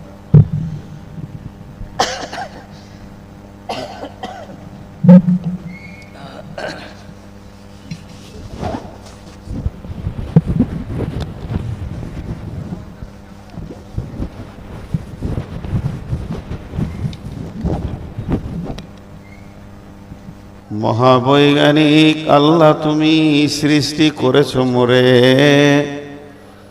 লক্ষ কোটি সাজদা করি তোমার কদমে বারে বারে। চন্দ্র সূর্য ঘুরছে সদা দিবানিশি ভার, চন্দ্র সূর্য ঘুরছে সদা দিবানিশি ভর, গ্রহ তারা শুভা দেখি আকাশ মাথার পর। যে মাটিতে ফসল ফলে অম্ল তিক্ত ঝাল, সেই মাটিরই উপাদান সাদা বেগুনি লাল। মায়ের পেটে জন্মে শিশু, জলের পেটে মাছ, ভূমির পেটে কত সম্পদ লাখো রকম গাছ। মিল নাই রে চেহারাই, নাই রে গলার স্বরে, অদ্ভুত তোমার কারিগরি দেখছি জীবন ভরে। জোড়া সৃষ্টি করেছ সবার, তাই তো সুন্দর ধরা, একের লাগি অপরজনে হয় যে মাতোয়ারা। আত্মার মতো শক্তি তুমি রেখেছ গোপন করে, শত চেষ্টাও করে তাকে পারি না রাখতে ধরে। ডাক্তার বৈদ্য কবিরাজ যত পাগল হয়ে যায়, কোথায় থাকে আত্মা তাকে খুঁজে নাহি পায়। সাগরেরই নোনা জল কেমনে মেঘের কোলে, শোধন হয়ে পরে ধরায় সোনার ফসল ফলে। মোদের যৌবন রূপলাবণ্য পারি না রাখতে ধরে, এই তো মোরা মহাবিজ্ঞানী মিশব মাটির গোরে। আলো বাতাস পানি দিয়ে জীবের প্রাণ বাঁচে, পাহাড় পর্বত আছে বলি ধরা সমতা আছে। মোরা বিজ্ঞানী পারি শুধু ভাঙা গড়া কাজ, তোমার সৃষ্টি দেখে মোরা পাই গো বড়ই লাজ। সৃষ্টিলয়ের আবিষ্কারক মহাবৈজ্ঞানিক তুমি, আকাশ বাতাস জুড়ে আছে সাগর মরুভূমি। সুবহানাল্লাহি বিহামদিহি সুবহানাল্লাহিল আযীম। শ্রদ্ধেয় সুযোগ্য আজকের সভার সভাপতি, উপস্থিত সামনে আমার দিনদার ইমানদার মুমিন ভাই সকল, পর্দা থেকে শুননেওয়ালি, দূর থেকে শুননেওয়ালি মুমিনা মা ও বোনেরা, প্রশংসা, গণগান, গণকীর্তন, স্তব, স্তুতি, ভালোবাসা, তকদির, হায়াত, মত, রুজির মালিক আল্লাহ, যে মহান মুনিব আজকে বিকর মাদ্রাসা কেন্দ্রিক আয়োজিত মহফিলে 2025 সালে আমাদেরকে নভেম্বরের 3 তারিখে হাজির করেছেন। আজ সেই মহান মুনিবের দরবারে আমরা একবার প্রাণ খুলে শুকরিয়া আদায় করি, মহব্বতের সঙ্গে বলি আলহামদুলিল্লাহ। দরুদ ও সালাম বর্ষিত হোক আখিরি পয়গম্বর নবিকুল শিরোমণি ইমামুল আম্বিয়া নবী মুহাম্মদ রাসূলুল্লাহ সাল্লাল্লাহু আলাইহি সাল্লামের উপর। আল্লাহুম্মা আমিন, আল্লাহুম্মা সাল্লি আলাইহি, আল্লাহুম্মা বারিক আলাইহি। গত কালকে কিংবা তার আগের দিন, কালকে মনে হয়, আমাকে ফোন করেছিলেন কারি সাহেব, একটা বিষয় আমাকে বলেছে যে আজকে বিশ্ব মুসলিমদের অবস্থানটা সামনে নিয়ে দুটি কথা বলবেন। সেই মর্মে আমি আয়াতগুলো আপনাদের সামনে পড়েছি। যদি আমার মাবুদ আমাকে তৌফিক দেন তো ওমা তৌফিক ইল্লা বিল্লাহি আলাইহি তাওয়াক্কালতু ওয়া ইলাইহি উনীব। তবে আমি বক্তব্যের প্রারম্ভে সমস্ত মানুষকে বলবো, খুব ধৈর্য এবং শৌর্যের মাধ্যম দিয়ে অনুধাবন করতে হবে, কারণ আজকের কথাগুলো সব আপনার মনের বিরুদ্ধে চলবে। তাজকিয়ায়ে নাফসের উপরে কথা বলতে হবে। জি, খুব এগুলো তত্ত্ববহুল কথা। একটা দোয়া আছে, কেউ যদি সকাল সন্ধ্যা 3 বার পড়ে তো আল্লাহ তাবারাক ওয়া তাআলা ওকে জান্নাত দান করবেন। কোন কোন আলিম বা মুফাসসির বলছেন এই দোয়াটা সকাল সন্ধ্যা পড়লে আল্লাহ তাবারাক ওয়া তাআলা রাসূল ওর হাত ধরে জান্নাতে নিয়ে যাবেন। বিভিন্ন রকম মত রয়েছে। সেই দোয়াটা হলো রাজিতু বিল্লাহি রাব্বাও ওয়া বিল ইসলামি দীনান ওয়া বি মুহাম্মাদিন নবিয়্যা সাল্লাল্লাহু আলাইহি ওয়াসাল্লাম। তিনটি কথা, রাজিতু বিল্লাহি রাব্বাও ওয়া বিল ইসলামি দীনান ওয়া বি মুহাম্মাদিন নবিয়্যা ওয়া রাসূলা সাল্লাল্লাহু আলাইহি ওয়াসাল্লাম। এবার আমি বাংলায় বলি, এটা খুব তর্জমাটা সহজ, যে মাদ্রাসায় পড়েন সে বলতে পারবে। রাজি মানে কি? সন্তুষ্ট। তুমি রাজি আছো? বলে হ্যাঁ রাজি আছি। তো রাজিটা আরবি ভাষা, এর বাংলা হচ্ছে সন্তুষ্ট। রাজি তো আমি সন্তুষ্ট আছি, রাজি তো আমি সন্তুষ্ট আছি। বিল্লাহে, বিল্লাহ মানে আল্লাহকে, রব মেনে নিয়ে, রব্বাও আমি আল্লাহকে রব মনে করে নিয়ে সন্তুষ্ট আছি। অবিল ইসলামী দীনান, দিন ইসলাম, দিন ইসলামকে দিন, আমার দিন, মনোনীত দিন মনে করে নিয়ে আমি সন্তুষ্ট আছি। অবি মুহাম্মাদিন নবিয়্যা সাল্লাল্লাহু আলাইহি ওয়াসাল্লাম, নবী মুহাম্মদ সাল্লাল্লাহু আলাইহি ওয়াসাল্লামকে আমার জিন্দেগির রসুল, আমার জিন্দেগির আইডিয়াল, আমার জিন্দেগির নেতা বলে মেনে নিয়ে আমি সন্তুষ্ট আছি। রাজিতু বিল্লাহি রাব্বাও, রাজিতু বিল্লাহি রাব্বাও ওয়া বিল ইসলামি দীনান ওয়া বি মুহাম্মাদিন নবী সাল্লাল্লাহু আলাইহি ওয়াসাল্লাম। তাহলে এখানে তিনটে জিনিস আপনারা শুনতে পেলেন, আল্লাহ রব, দিন ইসলাম, আর মুহাম্মদ সাল্লাল্লাহু আলাইহি ওয়াসাল্লাম আমাদের প্রেরিত রসুল। আল্লাহ রব এ ব্যাপারে আজকে আমি কিছু বলছি না, এটা জমার খাতায় রাখলাম। যদিও দু একটা কথা বলতে হয়তো বলবো। নবী মুহাম্মদ সাল্লাল্লাহু আলাইহি ওয়াসাল্লাম আমাদের প্রেরিত রসুল, এটাও বলবো অল্প স্বল্প প্রয়োজনে। আজকে বলবো দিন ইসলামের ওপরে। দিন, আগে দিনটা শুনি। দিনের বানান দুই রকম, বাংলাতে বানান করছি আমি। একটা হচ্ছে দয়ে বয়ে দীর্ঘি দন্তন দিন, দয়ে বয়ে যুক্ত হয়ে যাবে, দশ সাথে ব, দীর্ঘি হবে, নিয়ে দন্তন হবে দিন। এই দিনটার মানে হচ্ছে অনুগত, প্রভুত্ব, রুলস, প্রসিডিওর, শাসন, রাষ্ট্রশাসন, হুকুমত, বাদশাহাত, প্রশাসন, 19টা মানে করা যায়। তো এখন যদি আপনাদেরকে জিজ্ঞেস করি দিন কার? আল্লাহর। শাসন কার? আল্লাহর। অনুগত্য কার? আল্লাহর। রাষ্ট্র কার? আল্লাহর। বিচার কার? আল্লাহর। মানে এইটা হলো, যদি কেউ দিনকে দেখতে চান, এমনি দিন তো দেখা যাবে না, এইটাকে বলতে পারবো এটা গোটা দিন ইসলাম। মানে আপনার অন্য জায়গায় যাওয়া যাবে না, জিন্দেগিটা এখান থেকে আপনাকে চালাতে হবে, ওই দয়ে বয়ে দীর্ঘি দন্তন দিন।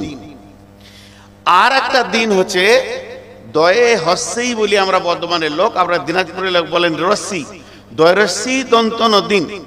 দয়রস্যি দন্তন দিন মানে আলো, এটা আঁধার, এখন আঁধার, লাইটগুলো বন্ধ করে দেন, আঁধার। আবার পূর্ব দিকে যখন সূর্য উঠবে তখন ওটা আলো হবে, ওটা দিন, এটা রাত। ঠিক সকাল 6টার দিকে দিন আসবে, আবার রাত হবে, এই দিন। যে মানেটা নেবেন নেন, ওই মানেটাই কাজে লেগে যাবে। আমি ওই দিককার মানেটা দয়বয় দীর্ঘি দন্তন দিন মানে বলে দিলাম। শাসন কার, অনুগত্য কার, আল্লাহর। এগুলো কার না আল্লাহর, মিলে গেল। কোরআন মানতে হবে, চলতে হবে, তবে আপনি দিনদার। এই দিনটা যদি নেন, আন্ধার মানে দেখা যায় না, দিন মানে দেখা যায়। দিনে চলতে ভালো, পায়ে কাঁটা লাগবে না, কাঁচ লাগবে না, টক্কর লাগবে না, ইট লাগবে না, খালে পড়ে যাবেন না। আঁধার মানে সব বিপদগুলো আপনার চোখের সামনে হাজির, টক্কর লাগবে, পড়ে যাবে, কাঁটা পায়ে লাগবে, বিঁধবে, হাজার কষ্ট হাজির হয়ে যাবে। তাহলে যে লোকটার কাছে দিন এলো তার পরিষ্কার হয়ে গেল কোনটা মা, কোনটা বোন, কোনটা স্ত্রী, কোনটা ভাগ্নি, কোনটা ভাতিজি, কার সাথে কিভাবে চলবো, কোনটা হালাল, কোনটা হারাম, মদ হারাম, জুয়ো হারাম, সুদ হারাম, ব্যবসা হালাল, এই আপনার কিনা খানা পিনা হালাল, মাছ মাংস হালাল, এই মদ গাঁজা হারাম, এগুলো পরিষ্কার হয়ে যাবে। যে লোকটা মানে এখনো গাঁজা খায়, মদ খায়, বিড়ি খায়, জানতে হবে ওর কাছে দিনই নেই, ও অন্ধকারে আছে, এখনো আলো নাই ওর কাছে, ওর অনেক বিপদ আছে। মানে ব্রেকহীন গাড়ি, এটা একবার বলবো, বেশি সময় নিব না। ব্রেকহীন গাড়ি রোডে যে কাজ করবে, দিনহীন লোক দুনিয়াতে সেই কাজ করবে। একটা গাড়ির ব্রেক নাই, এদিকে মারবে, এদিকে মারবে, আগে মারবে, পিছে মারবে, টক্কর মারবে, ওর রোডের খেল আলাদা হয়ে যাবে।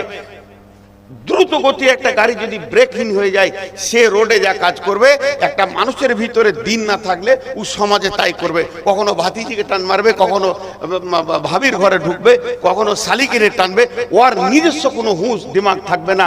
মদ গাঁজা জুয়ো, তার মানে কি আমার আগে ফাইজি সাহেব বয়ান করলেন মদ হারাম, জুয়ো হারাম, অমুক হারাম, তসুক হারাম, বিয়ে খেও না, খৈনি খেও না, তোমরা পাবজি খেলো না, এত বলার দরকার নাই। ওর দিনই নেই, আলো নেই ওর কাছে, অন্ধকারের লোকটাকে জালসা করা হলো।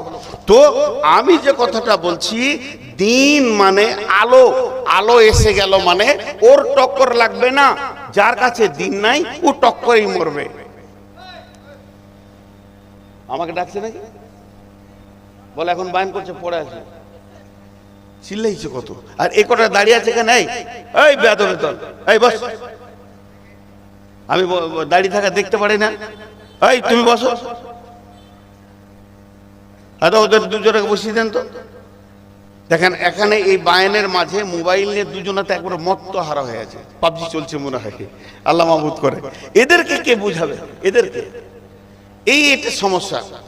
তাহলে দিন বুঝালাম, তা আমাদের দিনের নাম কি? সকলে বলেন, আমাদের দিনের নাম কি? ইসলাম। ইসলাম মানে শান্তি। শান্তি আছে কোথা আছে? ইসলাম মানে শান্তি, আর শান্তি নাই আমাদের কাছেই। এবার বলেন, এটা সুসংবাদ না দুঃসংবাদ? সারা পৃথিবীতে ইসলাম নামে একটা বডি আছে, তা ভারতবর্ষে, তা বাংলাদেশে, তা নেপালে, তা ভুটানে, তা পাকিস্তানে, তা সুদানে, তা নাইজেরিয়া, ফিলিস্তিন আর ইসরায়েল, যেখানেই বলেন ইসলাম নামে বডিটা এখন ক্ষত হয়ে গেছে। এত ঘা হয়েছে, পটি দেওয়ার জায়গা নেই। কেন? এটা কার দোষ? মুসলিমরা শুধু ভারতে নয়, বিশ্ব জুড়ে এরা জ্বলছে। ইসলামের দুটা ঘটনা আপনাদেরকে শোনাই, একটা স্বপ্নের শোনাবো, পরেরটা একটা রসুলের হাদিস। তো যে ইসলাম এত শান্তি, শান্তি মানে কি? মানুষ আশ্রয় নেবে। শান্তি মানে মানুষ আশ্রয় নেবে। এখানে একটা বট গাছ আছে, একটা আম গাছ আছে, একটা পেয়ারা গাছ আছে, একটা সোনাঝুরি গাছ আছে, একটা অর্জুন গাছ আছে, একটা কদম গাছ আছে, 35-40টা গাছ আছে। মানুষ দেখছে বরের ছায়াটা শান্তি, ওখানেই বসে, বাকি গাছের নিচে সব ফাঁকা, অত গরমে বসছে না, বলে এখানেই শান্তি আছে। তো শান্তি যেখানে থাকবে ওইখানে আসবে। ইসলামকে শান্তি বানানো হলো এই জন্যই, বাকি পৃথিবীতে যত জাতি আছে অশান্তি ভোগ করছে তারা দিলের ভিতর থেকে, তারা এসে ইসলামে আশ্রয় নেবে। কিন্তু ইসলামে ঢুকবে কোন দরজা দিয়ে? দরজাগুলো সব বন্ধ করা আছে।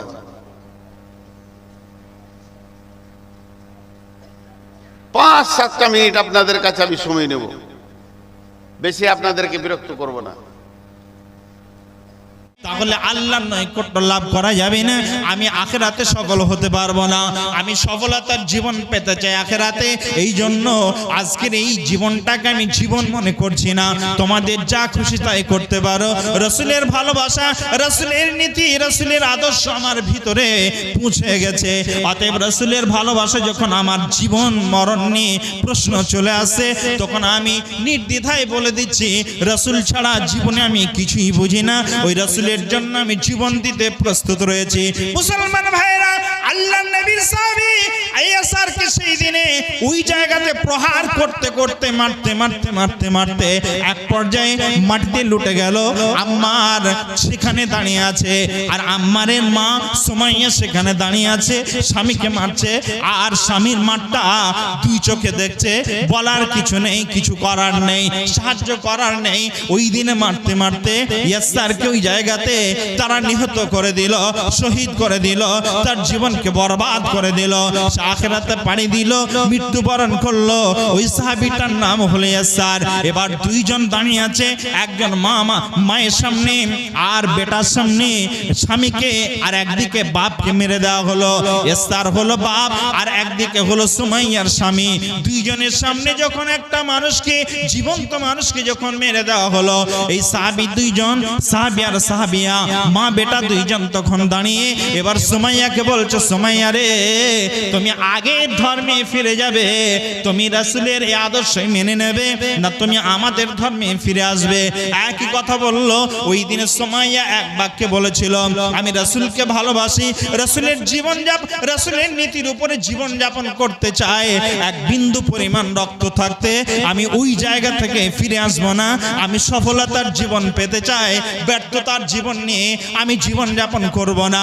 আমি এই জীবনে যদি বেঁচে থাকতে চাই, তাহলে আমি এই জীবনে বেঁচে থাকবো সিংহের মতো 1 মিনিট বাঁচতে চাই। আমি বিড়ালের মতো সারা জীবন, আমার জীবনের প্রয়োজন নেই। বিড়ালের মতো জিন্দেগি আমার প্রয়োজন নেই। সিংহের মতো আমি 1 ঘন্টা জীবন যাপন করতে চাই না। আমি 1টা মিনিট হলেও সিংহের মতো জীবন যাপন করতে চাই। এই কথা যখন সুমাইয়া বলে দিল, সুমাইয়া বলল, আমি রাসূলের আদর্শ মেনে নিয়েছি, রাসূলের ওই নীতির উপরে চলতে চাই। আল্লাহ রাব্বুল আলামিন বলেছেন, ওয়া মান ইউতিইল্লাহ ওয়া রাসূলাহু ফাকাদ ফাযা ফাওজান আযীমা। আমি এই মহা সফলতা অর্জন করতে চাই। আখিরাতে সফল হলো আসল সফল। অতএব ওই সফলতা আমি অর্জন করতে চাই। এখন আমার জীবনে সফলতা ছাড়া বিফলতার জীবন আমি আর চাই না। সুমাইয়া যখন এই কথা বলে দিল, আল্লাহর নবীর এই সাহাবিয়া সেই দিনে ওই জায়গাতে তাকে মারা হলো, বল্লভ মারা হলো। তার বল্লভ দিয়ে কোন ঐতিহাসিকগণ বলেছেন, 2 দিক থেকে 2টি ঘোড়াকে বা উটকে 2 দিকে দাঁড় করে দেওয়া হলো। একটা পশ্চিম দিকে আর একটা পূর্ব দিকে মুখ করে দাঁড় করে দেওয়া হলো। দুটো ঘোড়া 2 দিকে মুখ করে যখন দাঁড় করে দেওয়া হলো, ওই সময় যখন দাঁড় করে দেওয়া হলো, আর 2 উটের সঙ্গে 2টো পাকে বেঁধে দেওয়া হলো। 2টো পায়ের সঙ্গে 2টো উট যখন বেঁধে দেওয়া হলো, আর ওই উটকে 2 দিকে ডাকিয়ে দেওয়া হলো, হাঁকিয়ে দেওয়া হলো, তার শরীরটাকে ফেড়ে দেওয়া হলো। সুমাইয়া ওই দিনে এই অবস্থায় মারা গিয়েছিল। কেউ বলেছেন না, সুমাইয়ার ওই ওই লজ্জাস্থানে পল্লব মারা হয়েছিল, আর ওই জায়গাতে সে লুটে পড়ে গিয়েছিল, ওই জায়গাতে সে মৃত্যুবরণ করেছিল, ওই জায়গাতে তার মৃত্যু হয়ে গিয়েছিল। আল্লাহর নবী জনাবে মুহাম্মদ রাসূলুল্লাহ সাল্লাল্লাহু আলাইহি ওয়াসাল্লামের সাহাবীরা নিজের জীবনকে জীবন মনে করেননি, তারা এইভাবে নিজের জীবন তারা উৎসর্গ করে দিয়েছিলেন। ভাইরা আমার, মায়েরা আমার, আমি আপনাদের সামনে বলতে চাই, তারা নিজের জীবনকে জীবন মনে করেনি, কারণ একটাই, আল্লাহ রাব্বুল আলামিন বলেছেন, ইন্নাল্লাহা আশতারা মিনাল মুমিনিনা আনফুসাহুম ওয়া আমওয়ালাহুম বিআন্না লাহুমুল জান্নাহ ইউকাতিলুনা ফি সাবিলিল্লাহি ফায়াকতুলুনা ওয়া ইয়ুকতালুন ওয়াদান আলাইহি হাক্কান ফিত তাওরাতি ওয়াল ইনজিলি ওয়াল কুরআন। আল্লাহ রাব্বুল আলামিন বলছেন, আমি আল্লাহ তাআলা তাদেরকে মহা সফলতা অর্জন করাতে চাই, তারা মহা সফলতা অর্জন করতেও চায়, অতএব আমি তাদেরকে মহা সফলতা অর্জন করাবো, তারা নিশ্চয়ই মহা সফলতা অর্জন করবে। আল্লাহ রাব্বুল আলামিনের এই সাহাবীরা সফলতার জীবন পাওয়ার জন্য সেই দিন নিজের জীবনকে জীবন মনে করেনি। সুমাইয়া মারা গেলেন, ইয়াসার মারা গেলেন, স্বামী স্ত্রী দুইজনকে হত্যা করে দেওয়া হলো, আর বেঁচে থাকলো কে? বাপের সামনে, ছেলের সামনে মা বাপ দুইজন নিহত হয়ে গেলেন, দুইজন শহীদ হয়ে গেলেন। দাঁড়িয়ে আছেন এখন আম্মার রাদিয়াল্লাহু তাআলা আনহু। আম্মারকে বলা হলো, আম্মার দেখছো, নিজের চোখের সামনে দেখলেন তোমার মা দুনিয়া ছেড়ে চলে গেল, তোমার বাপকে কিভাবে হত্যা করা হলো, মাকে কিভাবে হত্যা করা হলো, এখন তুমি বলো তোমার রায় কি রয়েছে, তুমি কি বলতে চাও? আমাদের নীতি মেনে নেবে, না তুমি যে আয়াতটা বিনবিন করে বারবার পড়ছো, ওয়ামাইতিল্লাহ ওয়া রাসূলহু ফাকাদ ফাযা নাযীমা ইন্নাল্লাহা আশতারা মিনাল মুমিনিনা আনফুসাহুম ওয়া আমওয়ালাহুম বিআন্না লাহুমুল জান্নাহ, তুমি কি জান্নাত পেতে চাও? আর যদি জান্নাতি পেতে চাও, যদি রাসূলের আদর্শই মেনে নাও, তাহলে ওই সফলতা যদি তুমি পেতে চাও, তাহলে তোমার জীবন কিন্তু এই জীবন আর থাকবে না, তোমাকেও হত্যা করে দেওয়া হবে। আম্মার রাদিয়াল্লাহু তাআলা আনহুকে তার ব্যাপারে বর্ণনা এসেছে, ঐতিহাসিকগণ বলেন দুটো ঘোড়াকে নিয়ে আসা হলো, দুই দিকে উট বা ঘোড়াকে দাঁড় করিয়ে দিয়ে দুটো পায়ের সঙ্গে বেঁধে দেওয়া হলো, আর দুটো পায়ের সঙ্গে দুটো উটের বা ঘোড়ার সঙ্গে যখন দুটো পা বেঁধে দেওয়া হলো, আম্মারকে বলা হলো, আম্মার এখনো সময় আছে, বলো তুমি ফিরে আসবে কিনা? আম্মার ওই সময়ে বলেছিলেন, আশহাদু আল্লা ইলাহা ইল্লাল্লাহু ওয়া আশহাদু আন্না মুহাম্মাদান আবদুহু ওয়া রাসূলুহু, আমি কালেমা পড়েছি, অতএব আমি যখন সফলতা চাই, আমি সফলতার উপরেই টিকে থাকতে চাই, তোমাদের যা কিছু করার করে নিতে পারো। আল্লাহর নবীর বহু সাহাবী নিজের জীবন দিয়েছেন সফলতার জন্য, আখিরাতের সফলতাই হলো সফলতা। ফামান জুহজিহা আনিন নার ওয়া উদখিলাল জান্নাত ফাকাদ ফাজ, আল্লাহ বলছেন আখিরাতের সফলতাই হলো আসল সফলতা, যে আখিরাতের সফলতা পেয়ে যাবে সে দুনিয়ার এই সফলতাকে সফলতা মনে করবে না। আমি বলছি না আপনাদেরকে দুনিয়া করা যাবে না, দুনিয়া করুন, পাশাপাশি আপনাকে আখিরাতের সফলতার দিকে লক্ষ্য রেখে আখিরাতের সফলতাকেই সফলতা মনে করে জীবন যাপন করতে হবে। আমরা পারবো ইনশাআল্লাহ? জোরে বলি, আখিরাতের সফলতা চাই তো? জোরে বলেন চাই? জি ইনশাআল্লাহ আমরা চাই। যদি আখিরাতের সফলতা পেতে চাই, তাহলে রাসূলের আদর্শ মেনে নিতে হবে, আর আমাদেরকে সদা সর্বদা ফালাহুল মুসলিমের মতো একটা এত সুন্দর প্রতিষ্ঠানের প্রতি আমাদেরকে সুনজর রাখতে হবে। কথা বুঝে এসেছে না আসেনি? এখানে রাসূলের তৈরি মাদ্রাসা, পৃথিবীতে যদি আজকে এইখানে দাঁড়িয়ে এইখানে বসে যদি মোবাইলে সার্চ দেন পৃথিবীর প্রথম মাদ্রাসা কে তৈরি করেছিলেন, প্রতিষ্ঠাতা কে, তাহলে ওখানে নাম আসবে নবী মুহাম্মদ রাসূলুল্লাহ, বলুন সাল্লাল্লাহু আলাইহি ওয়াসাল্লাম। রাসূলের নামটা প্রথমে আসবে, যে আল্লাহর নবী সর্বপ্রথম পৃথিবীতে মাদ্রাসা প্রতিষ্ঠা করেছিলেন। রাসূল সর্বপ্রথম যদি মাদ্রাসা প্রতিষ্ঠা করেন, তাহলে রাসূলের যত মাদ্রাসা পৃথিবীতে আজ আছে, গোটা এশিয়া মহাদেশ নয়, গোটা পৃথিবীতে যত মাদ্রাসা আছে, প্রথম শিলান্যাস কে করেছিলেন, তার নাম কি? নবী মুহাম্মদ রাসূলুল্লাহ সাল্লাল্লাহু আলাইহি ওয়াসাল্লাম। প্রথম মাদ্রাসা তিনি তৈরি করেছিলেন মক্কাতে আরকাম রাদিয়াল্লাহু তাআলা আনহুর বাড়িতে দারুল আরকাম নামক জায়গাতে মাদ্রাসা প্রতিষ্ঠা করেছিলেন। পরবর্তীতে মদিনায় গিয়ে তিনি মাদ্রাসা তৈরি করেছিলেন। ভাইজান, আমি আপনাদেরকে যে কথা বলতে চাচ্ছি, মাদ্রাসা রাসূলের তৈরিকৃত মাদ্রাসা আজকে আপনারা তৈরি করেছেন, আপনাদের এলাকার মানুষ তৈরি করেছেন, মানে আপনি ভাববেন না যে আমরা তৈরি করেছি মাদ্রাসা। পৃথিবীর প্রথম মাদ্রাসা যিনি তৈরি করেছিলেন, আজকেও যদি এই মাদ্রাসার প্রতি সহযোগিতা করেন, তাহলে কাকে সহযোগিতা করা হবে জোরে বলেন? রাসূল সাল্লাল্লাহু আলাইহি সাল্লামকে সহযোগিতা করা হবে, তার আদর্শের উপরে আমাদেরকে থাকা হবে, আমরা মহা সফলতা পেয়ে যাব ইনশাআল্লাহ। এবার কিছু ব্যর্থতার কথা বলি, ব্যর্থতার কথা কিছু বলি আপনাদের কাছে। কোরআন এবং হাদিস দিয়ে আপনাদের কাছে সামান্য কিছু কথা, ব্যর্থতার জীবন নিয়ে কিছু কথা বলি। সফলতার কথা এতক্ষণ শুনলেন, কিছু হলো ব্যর্থতার কথা শুনে যান। বিসমিল্লাহির রহমানির রহিম।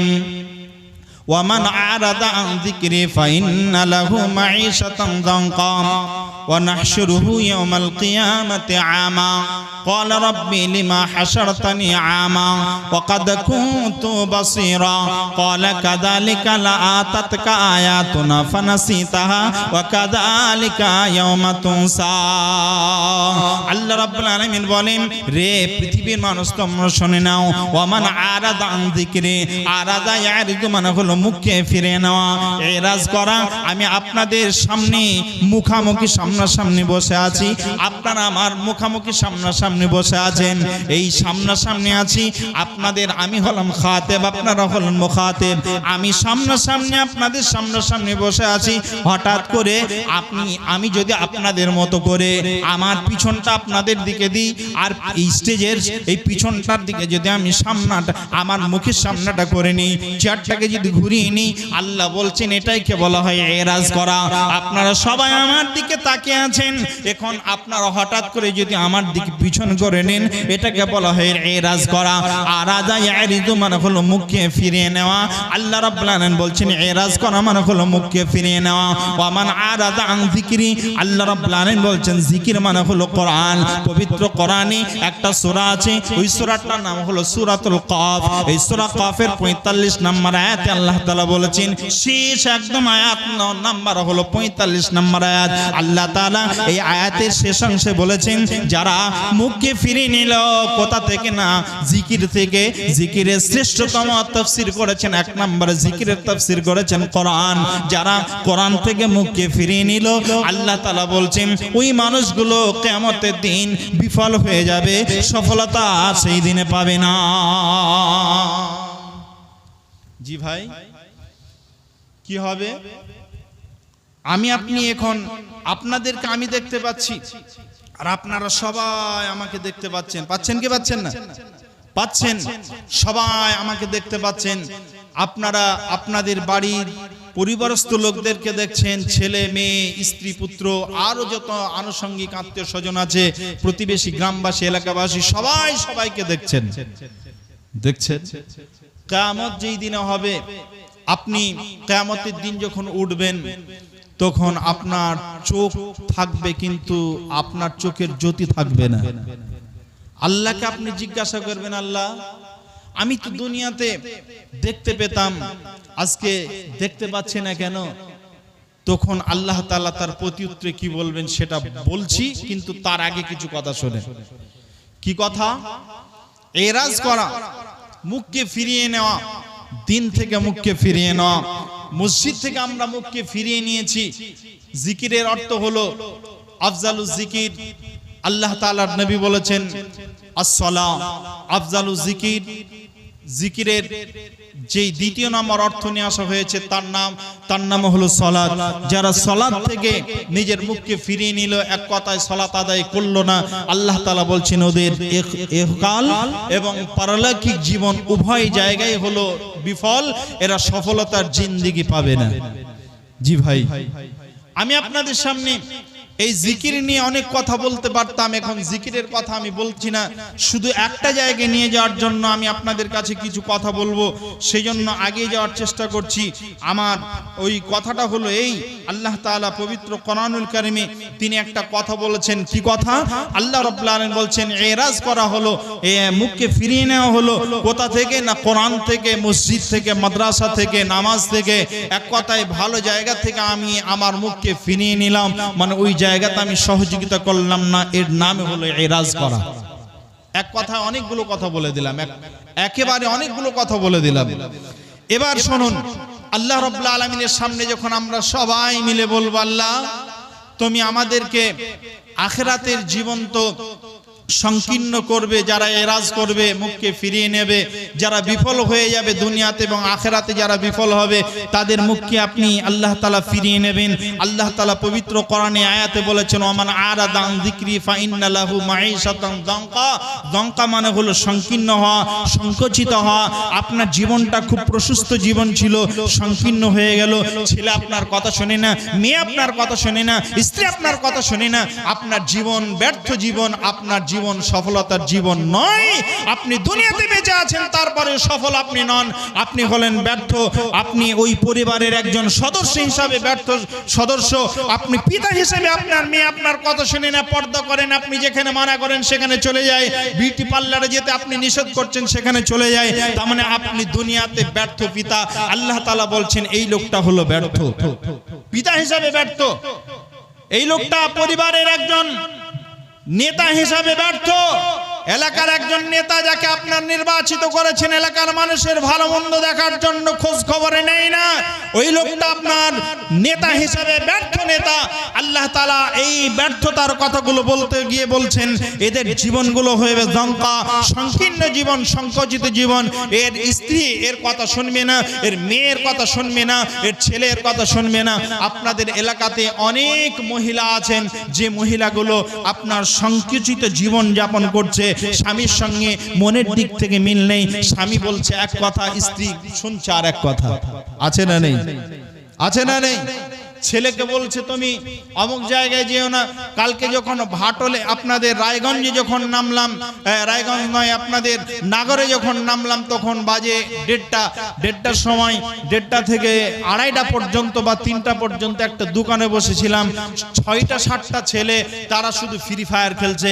বাড়ি থেকে স্ত্রী ফোন করছে কখন বাড়ি আসবে, বলছে যাবো, এই খেলাটা খেলে যাচ্ছে, তারপর আবার ফের শুরু করলো। জি ভাই, এদের জীবন ব্যর্থ জীবন, সফলতার জীবন নয়। সে যেমন তার স্ত্রীর কথা শুনছে না, স্ত্রী তার কথাও শুনবে না, এটাই হলো আসল কথা। আপনি যেমন অন্যজনের সঙ্গে আপনি যেমন প্রেমে মগ্ন আছেন, আপনার স্ত্রী ঠিক একইভাবে আপনার কথা শুনবে না, সে অন্যজনের সঙ্গে রাতারাতি সে লাইন করে অন্যজনের সঙ্গে পালিয়ে যাবে। আপনার জীবন সংকুচিত হয়ে যাবে, জীবনে শান্তি বলে কিছু পাবেন না। এর নাম হলো ব্যর্থতার জীবন। কথা বুঝছেন কি বুঝছেন না? জি ভাই, এবার চলুন, আল্লাহ তাআলা বলছেন ওই লোকগুলো অন্ধ হয়ে যাবে কিভাবে? যখন অন্ধ হয়ে যাবে আল্লাহ রাব্বুল আলামিন যখন তাদেরকে কিয়ামতের দিন তোলাবেন তখন তারা অন্ধ হবে। আল্লাহ রাব্বুল আলামিন বলেন ওই মানুষগুলো কিয়ামতের দিন আল্লাহর সামনে বলবে মান, আল্লাহ রাব্বুল আলামিন বললেন মান কানা ফিহি আমা। আল্লাহ রাব্বুল আলামিনের সামনে ওই লোকগুলো বলবে মান, আল্লাহ রাব্বুল আলামিনের সামনে ওই লোকগুলো বলবে ওমান কানা ফি হাযিহিল আমা ওমান কানা ফি হাযিহিল আমা ফাহুয়া ফিল আখিরাতি আমা। আল্লাহ তাআলা আজকে আমি কি করে অন্ধ হয়ে গেলাম? আল্লাহ রাব্বুল আলামিনের সামনে ওই লোকগুলো এক কথাই বলবে। ওই লোকগুলো সেই দিনে বলবে রে আল্লাহর বান্দা, রে আল্লাহর গোলাম, আজকে তুমি অন্ধ হলে, এক কথায় তুমি এজন্য অন্ধ হলে, দুনিয়াতে তুমি অন্ধ হয়েছো, আখিরাতে তুমি অন্ধ হয়েছো, এই জন্য দুনিয়াতে তুমি অন্ধ ছিলে।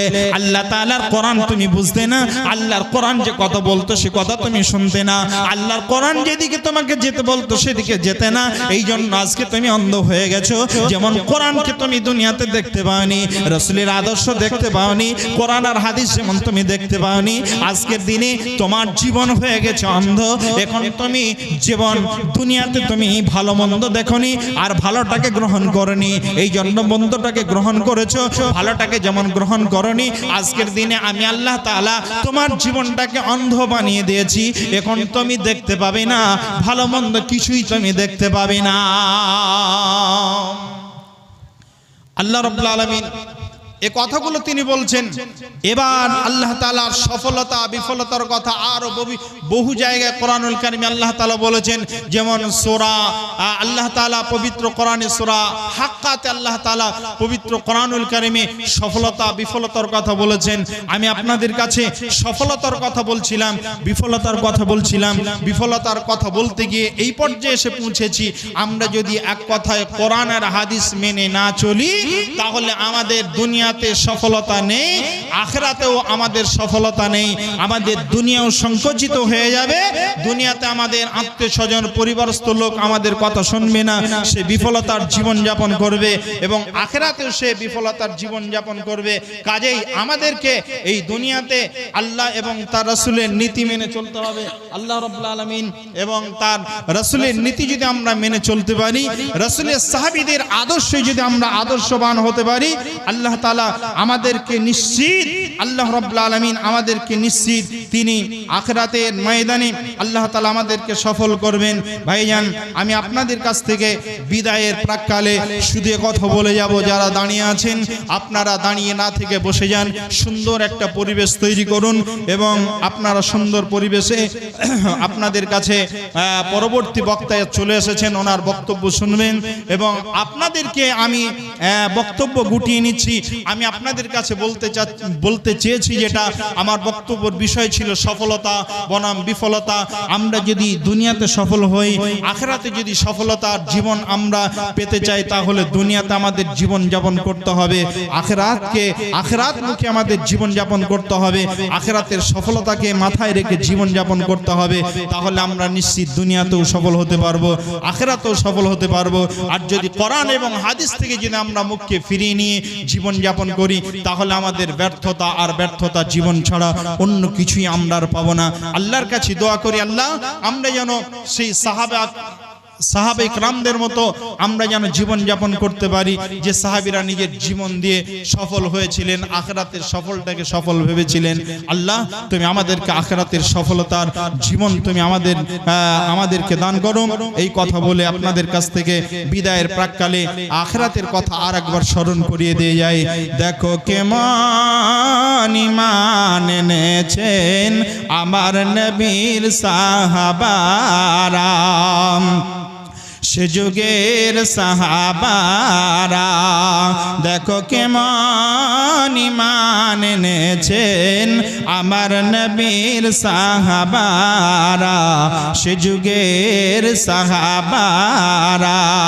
হযরত বেলাল এনেছে ঈমান, হযরত বেলাল এনেছে ঈমান, কত কষ্ট করে মরুভূমির গরম বালুতে বুকে রক্ত ঝরে, মরুভূমির গরম বালুতে তাজা রক্ত ঝরে। তবু বিলাল ছাড়েনি ঈমান, তবু বেলাল ছাড়েনি ঈমান, পড়ে লা ইলাহা ইল্লাল্লাহ। তবু বিলাল ছাড়েনি ঈমান, পড়ে লা ইলাহা ইল্লাল্লাহ, লা ইলাহা ইল্লাল্লাহ। দেখো কেমন ঈমান এনেছেন আমার নবীর সাহাবারা, সে যুগের সাহাবারা। হযরত খাব্বাব এনেছে ঈমান, হযরত খাব্বাব এনেছে ঈমান, কত কষ্ট করে, কত কষ্ট করে আগুনের আঙ্গার উপরে তাজা মাংস ঝরে। পিছনে তাকালে পারে দেখা যায় শির ডাড়া, দেখো কেমন ঈমান এনেছেন আমার নবীর সাহাবারা, সে যুগের সাহাবারা। হযরত হানজালা এনেছে ঈমান, হযরত হানজালা এনেছে ঈমান কত কষ্ট করে, হযরত হানজালা এনেছে ঈমান কত কষ্ট করে। নতুন বিবাহ করে তিনি ছিলেন বাসর ঘরে, যুদ্ধের দামামা উঠল বেজে, হলো না গোসল করা। দেখো কেমন ঈমান এনেছেন আমার নবীর সাহাবারা, সে যুগের সাহাবারা। দেখো কেমন ঈমান এনেছেন, দেখো কেমন ঈমান এনেছেন সে যুগের সাহাবারা, সে যুগের সাহাবারা। হযরত আলী আল্লাহর ওলি থাকতেন কুফা শহরে, নামাজ পড়তে যাবেন বলে, নামাজ পড়তে যাবেন বলে পড়বেন জামাত ফজরের। পিছন হইতে মারল ছোরে, পিছন হইতে মারল ছোরে ইবনে মুনজিম।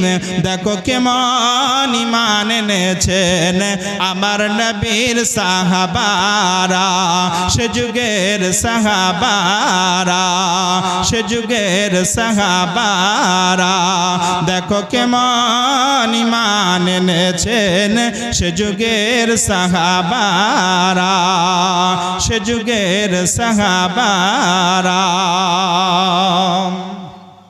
ভাইজান, আমি আপনাদের কাছ থেকে বিদায় নিচ্ছি।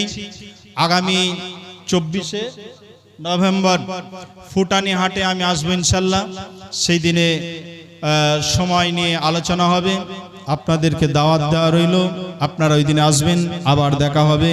সেই দিনে হৃদয় বিদারক কিছু কথা এবং সেটা আপনাদেরকে শোনাবো। কোরআন হাদিস থেকে আল্লাহ তাআলার কাছে ফরিয়াদ করি, আল্লাহ যতগুলো কথা কোরআন এবং হাদিস থেকে বলেছি, আল্লাহ তুমি আমাদেরকে শুনে আমল করার তৌফিক দান করো। বক্তা শ্রোতা সকলে যেন আমল করতে পারি। এবং সর্বশেষ আমি যে কথাটা আপনাদেরকে বলে যাচ্ছি, আজকে হলো ফালাহুল মুসলিমিনের জলসা, সেজন্য মাদ্রাসার প্রতি আপনারা নজর রাখবেন। যদি নজর রাখেন তাহলে ইমানদার সফলতা, আর যদি নজর না দেন, যদি আজকের এই জায়গাতে যদি 1 টাকা হলেও সহযোগিতা না করেন, তাহলে জেনে রাখবেন আখিরাত আপনার ব্যর্থতা। কাজেই এই সফলতার জীবন পেতে চাওয়ার জন্য, সফলতার জীবন পাওয়ার লক্ষ্যে আমরা যেন কেউ টাকা না দিয়ে এখান থেকে উঠে না যাই, এটা আপনারা খেয়াল রাখবেন। আর বাবা মায়ের দিকে লক্ষ্য রেখে, আপনারা যাদের বাবা মা মারা গেছে তাদের কথা মাথায় রেখে আপনাদের মানুষ করে, মানুষের মতো মানুষ করে দুনিয়াতে রেখে গেছেন। তারা কবরে কি অবস্থা আছে আমরা কেউ জানি না, তারা কঠিন অবস্থা আছেন, দুরবস্থা আছেন না কি অবস্থা আছে আমরা জানি না। তাই আল্লাহর কাছে তাদের কথার দিকে লক্ষ্য রেখে, তাদের কথা মাথায় রেখে আমরা যেন সকলে দোয়া করতে পারি, দোয়া নিতে পারি এবং দান করতে পারি। আল্লাহ তাআলা তুমি আমাদেরকে তৌফিক দান করো। বাবা তুমি কেমন আছো ছোট্ট মাটির ঘরে, তোমার কথা হৃদয় মাঝে পড়ছে বারে বারে, বাবা পড়ছে বারে বারে। বাবা তুমি কেমন আছো ছোট্ট মাটির ঘরে, তোমার কথা হৃদয় মাঝে পড়ছে বারে বারে, বাবা পড়ছে বারে বারে। কত আদর কত স্নেহ তোমার কাছে পেলাম, সব কিছু হারিয়ে আজকে নিঃস্ব হয়ে গেলাম। ভালোবাসি তোমায় বাবা, ভালোবাসি তোমায় বাবা, বুকটা যে যায় ছিঁড়ে, তোমার কথা হৃদয় মাঝে পড়ছে বারে বারে, বাবা পড়ছে বারে বারে। তোমার কথা হৃদয় মাঝে পড়ছে বারে বারে। তোমার মতো আপন কেহ, তোমার মতো আপন কেহ পায় না তো আর খোঁজে, তাই তো আজি ঘুমের ঘরে অস্রতে যায় ভেজে বাবা, অস্রতে যায় ভেজে। সুখে থেকো পরম সুখে জান্নাতের ভিতরে, তোমার কথা হৃদয় মাঝে পড়ছে বারে বারে বাবা, পড়ছে বারে বারে। বাবা তুমি কেমন আছো ছোট্ট মাটির ঘরে, তোমার কথা হৃদয় মাঝে পড়ছে বারে বারে বাবা, পড়ছে বারে বারে। সেই বাবা মায়ের কথা মাথায় রেখে আজকে এই ফালাহুল মুসলিম মাদ্রাসাতে আপনারা দান করবেন। আজকে আপনাদের কাছ থেকে বিদায় নিচ্ছি। আল্লাহ যদি আবার সুস্থ রাখেন ইনশাআল্লাহ ফুটানিতে দেখা হবে। ওয়া আখির দাওয়ানা আলহামদুলিল্লাহি রাব্বিল আলামিন। আসসালামু আলাইকুম ওয়া রাহমাতুল্লাহি ওয়া বারাকাতুহু।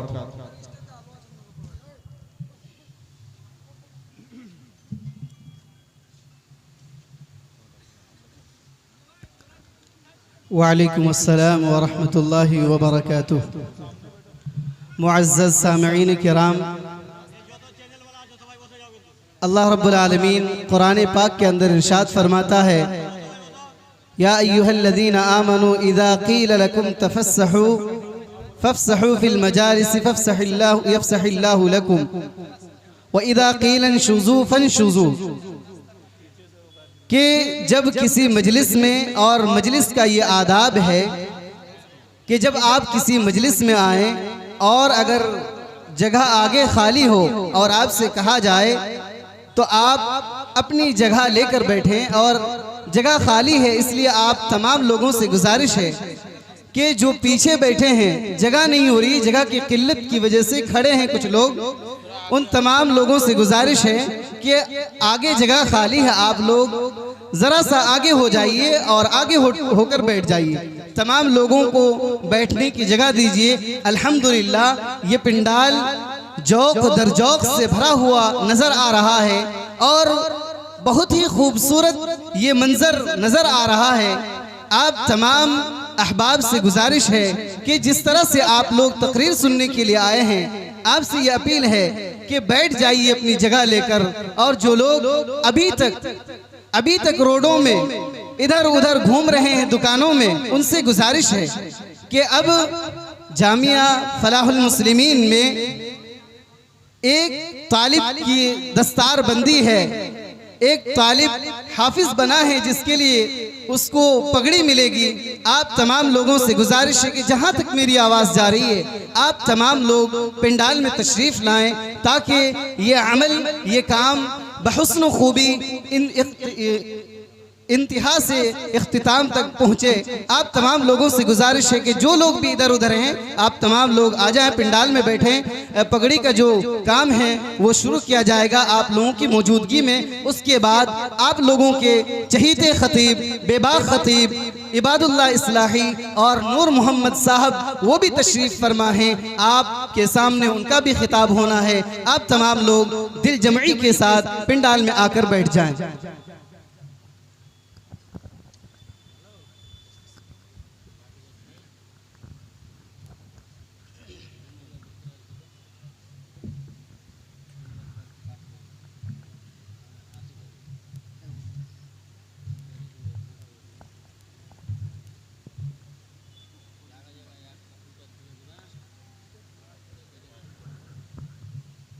मैं बड़े ही अदब के साथ इस जलसा के सदर मजलिस से गुजारिश करूंगा और जामिया हाजा के मुअक्कर उस्ताद कारी शब्बीर अहमद से भी दरख्वास्त करूंगा कि आप दोनों अपना ताउन पेश करें इस बच्चे के हक़ में।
माशाअल्लाह, ये दस्तारबंदी का अमल अल्हम्दुलिल्लाह बहुस्न खूबी इख्तिताम को पहुंचा।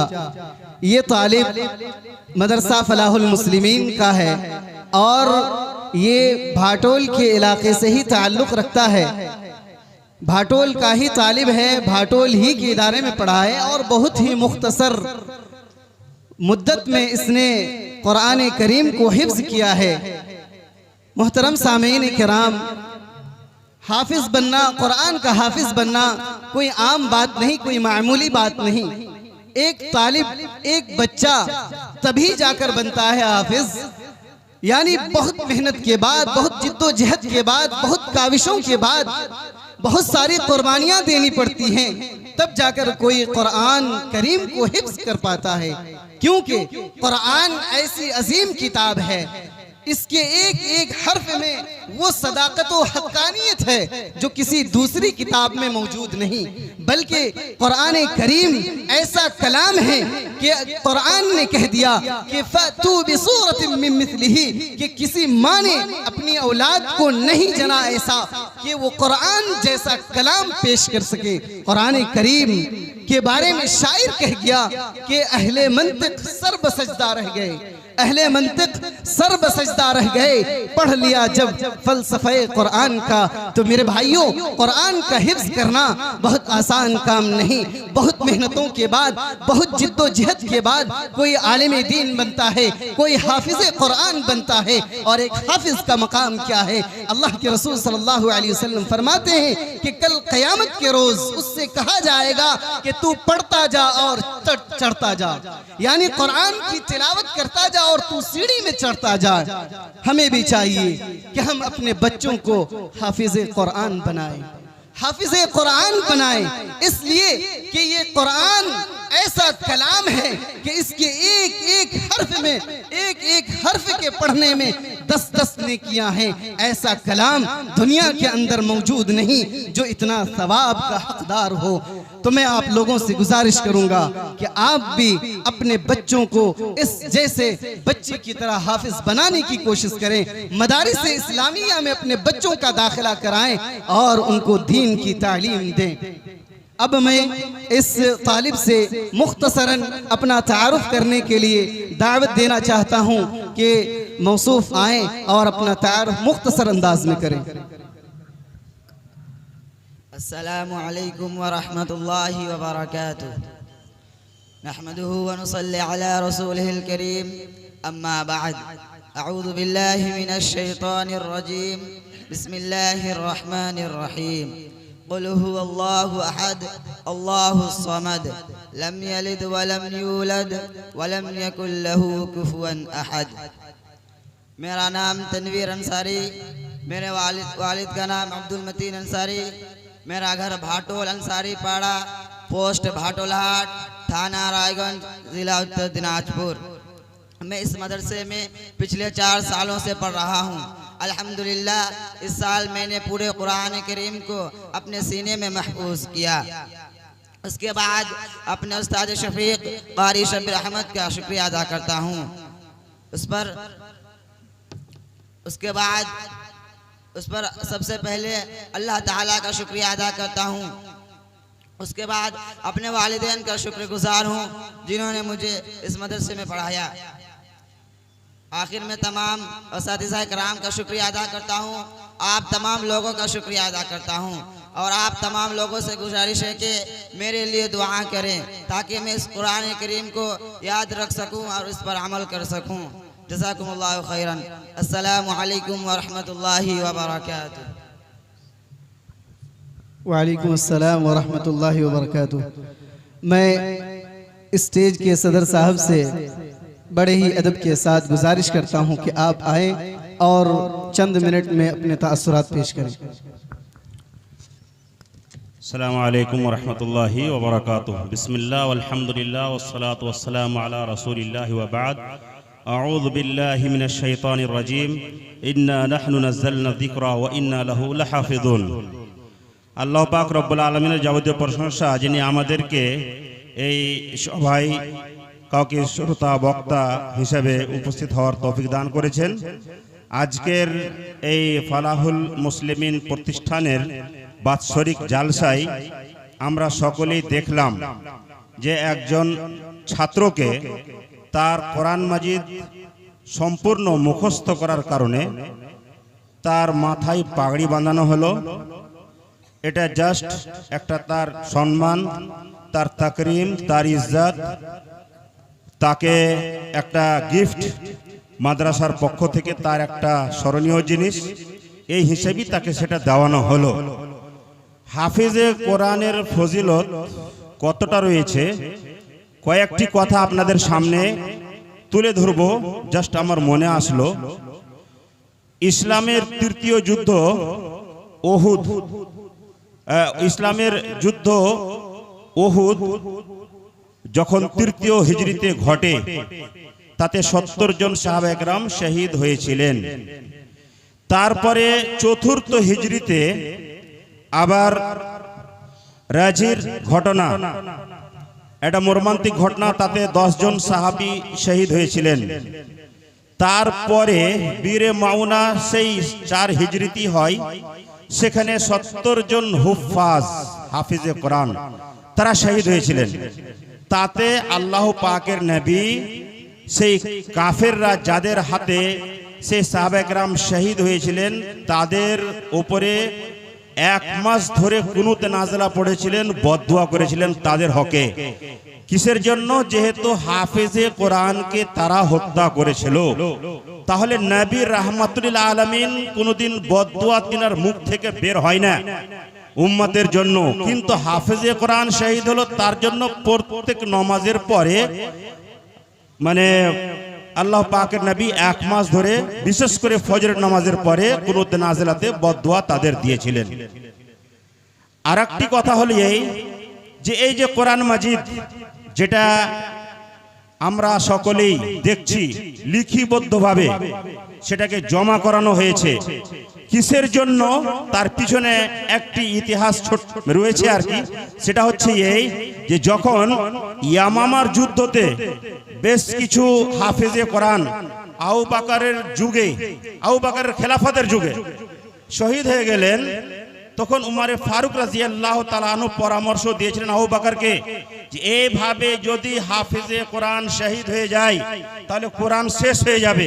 তাই আমার পক্ষ থেকে পরামর্শ সেই কোরআনের আয়াতগুলোকে লিপিবদ্ধ করা হোক আর সেগুলোকে জমা করা হোক।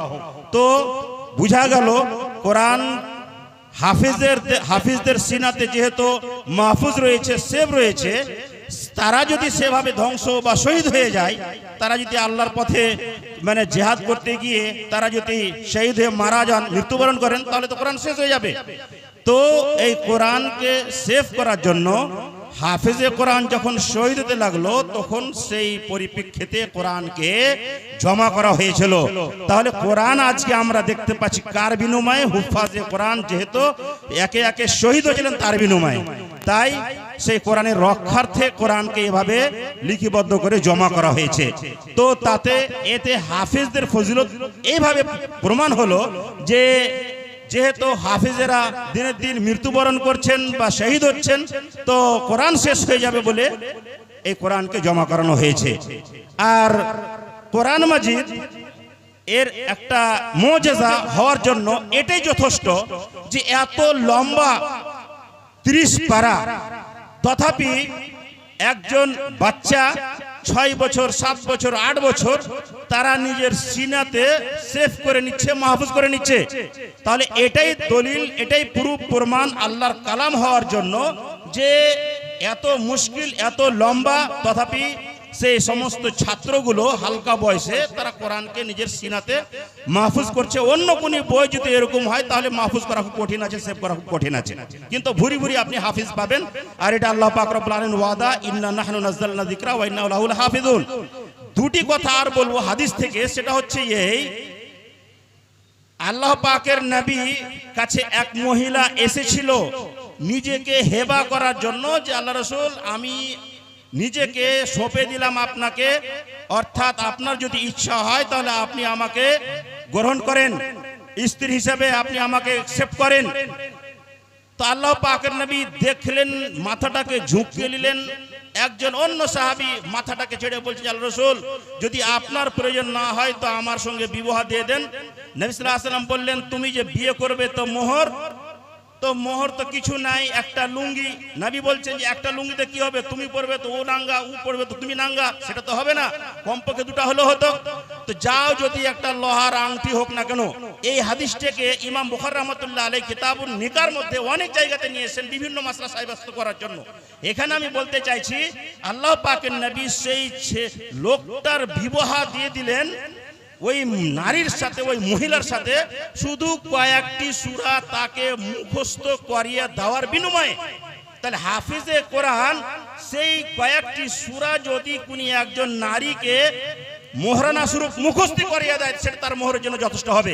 এতে কোরআনের হিফজে কোরআনের ফজিলত মাহাত্ম্য অবশ্যই আমাদের সামনে স্পষ্ট হচ্ছে। তাই কোরআন মুখস্থ করার অনেক ফজিলত। আর একটি কথা মনে আসলো, আমর ইবনে সালমা একজন সাহাবী, হালকা বয়সে উনি ইমাম হয়েছিলেন। 6 বছর 7 বছর বয়সে উনি ইমামতি পেয়েছিলেন। কিসের জন্য? সে কাফের মুশরিক বেদিন পথ অতিক্রম করে আল্লাহ পাকের নবীর কাছে যেত। ওখান থেকে আসার পরে শুনতেন যে কি বললো, কি শুনলে তোমরা? তো ওই আয়াতগুলো আমর ইবনে সালমা শুনতেন। যখন তার বংশের লোকেরা ইসলাম কবুল করলো, তখন আল্লাহ পাকের নবী বললেন যে তোমাদের মধ্যে যে কোরআন বেশি জানে সে ইমাম হবে। সকলেই দেখলো, তো আমার মতো কোরআন অন্য কারি মুখস্থ নেই। তার কারণ যে আমি সেই দল কাফেলার কাছ থেকে আয়াতগুলো শুনতাম, সেগুলোকে সিনাতে রাখতাম, মাহফুজ করতাম, সেগুলো মুখস্থ হয়ে গেছিল। ছোট্ট একটা শিশু, ছোট্ট একটা বাচ্চা নিজেই বলছেন যে তখন আমার বয়স 6 বছর বা 7 বছর, সেই বুখারীর রিওয়ায়াত। তো তথাপি ওই বয়সে উনি ইমামতি পেয়েছেন শুধুমাত্র কোরআন মুখস্থ বেশি থাকার কারণে। তাই যার কোরআন বেশি মুখস্থ হবে আর তার সাথে সাথে কোরআনের যেগুলি কায়দা ব্যাকরণ আছে সেগুলো যার সেফ থাকবে, মাহফুজ থাকবে, তো সেই ইমামতের হকদার হবে। তারপরে যে হাদিস বেশি জানবে, তারপরে যার হিজরত আগে হবে, তারপরে যার বয়স বেশি হবে, তারপরে যে হওয়ার ইচ্ছা বা যাকে করার তাকে করা।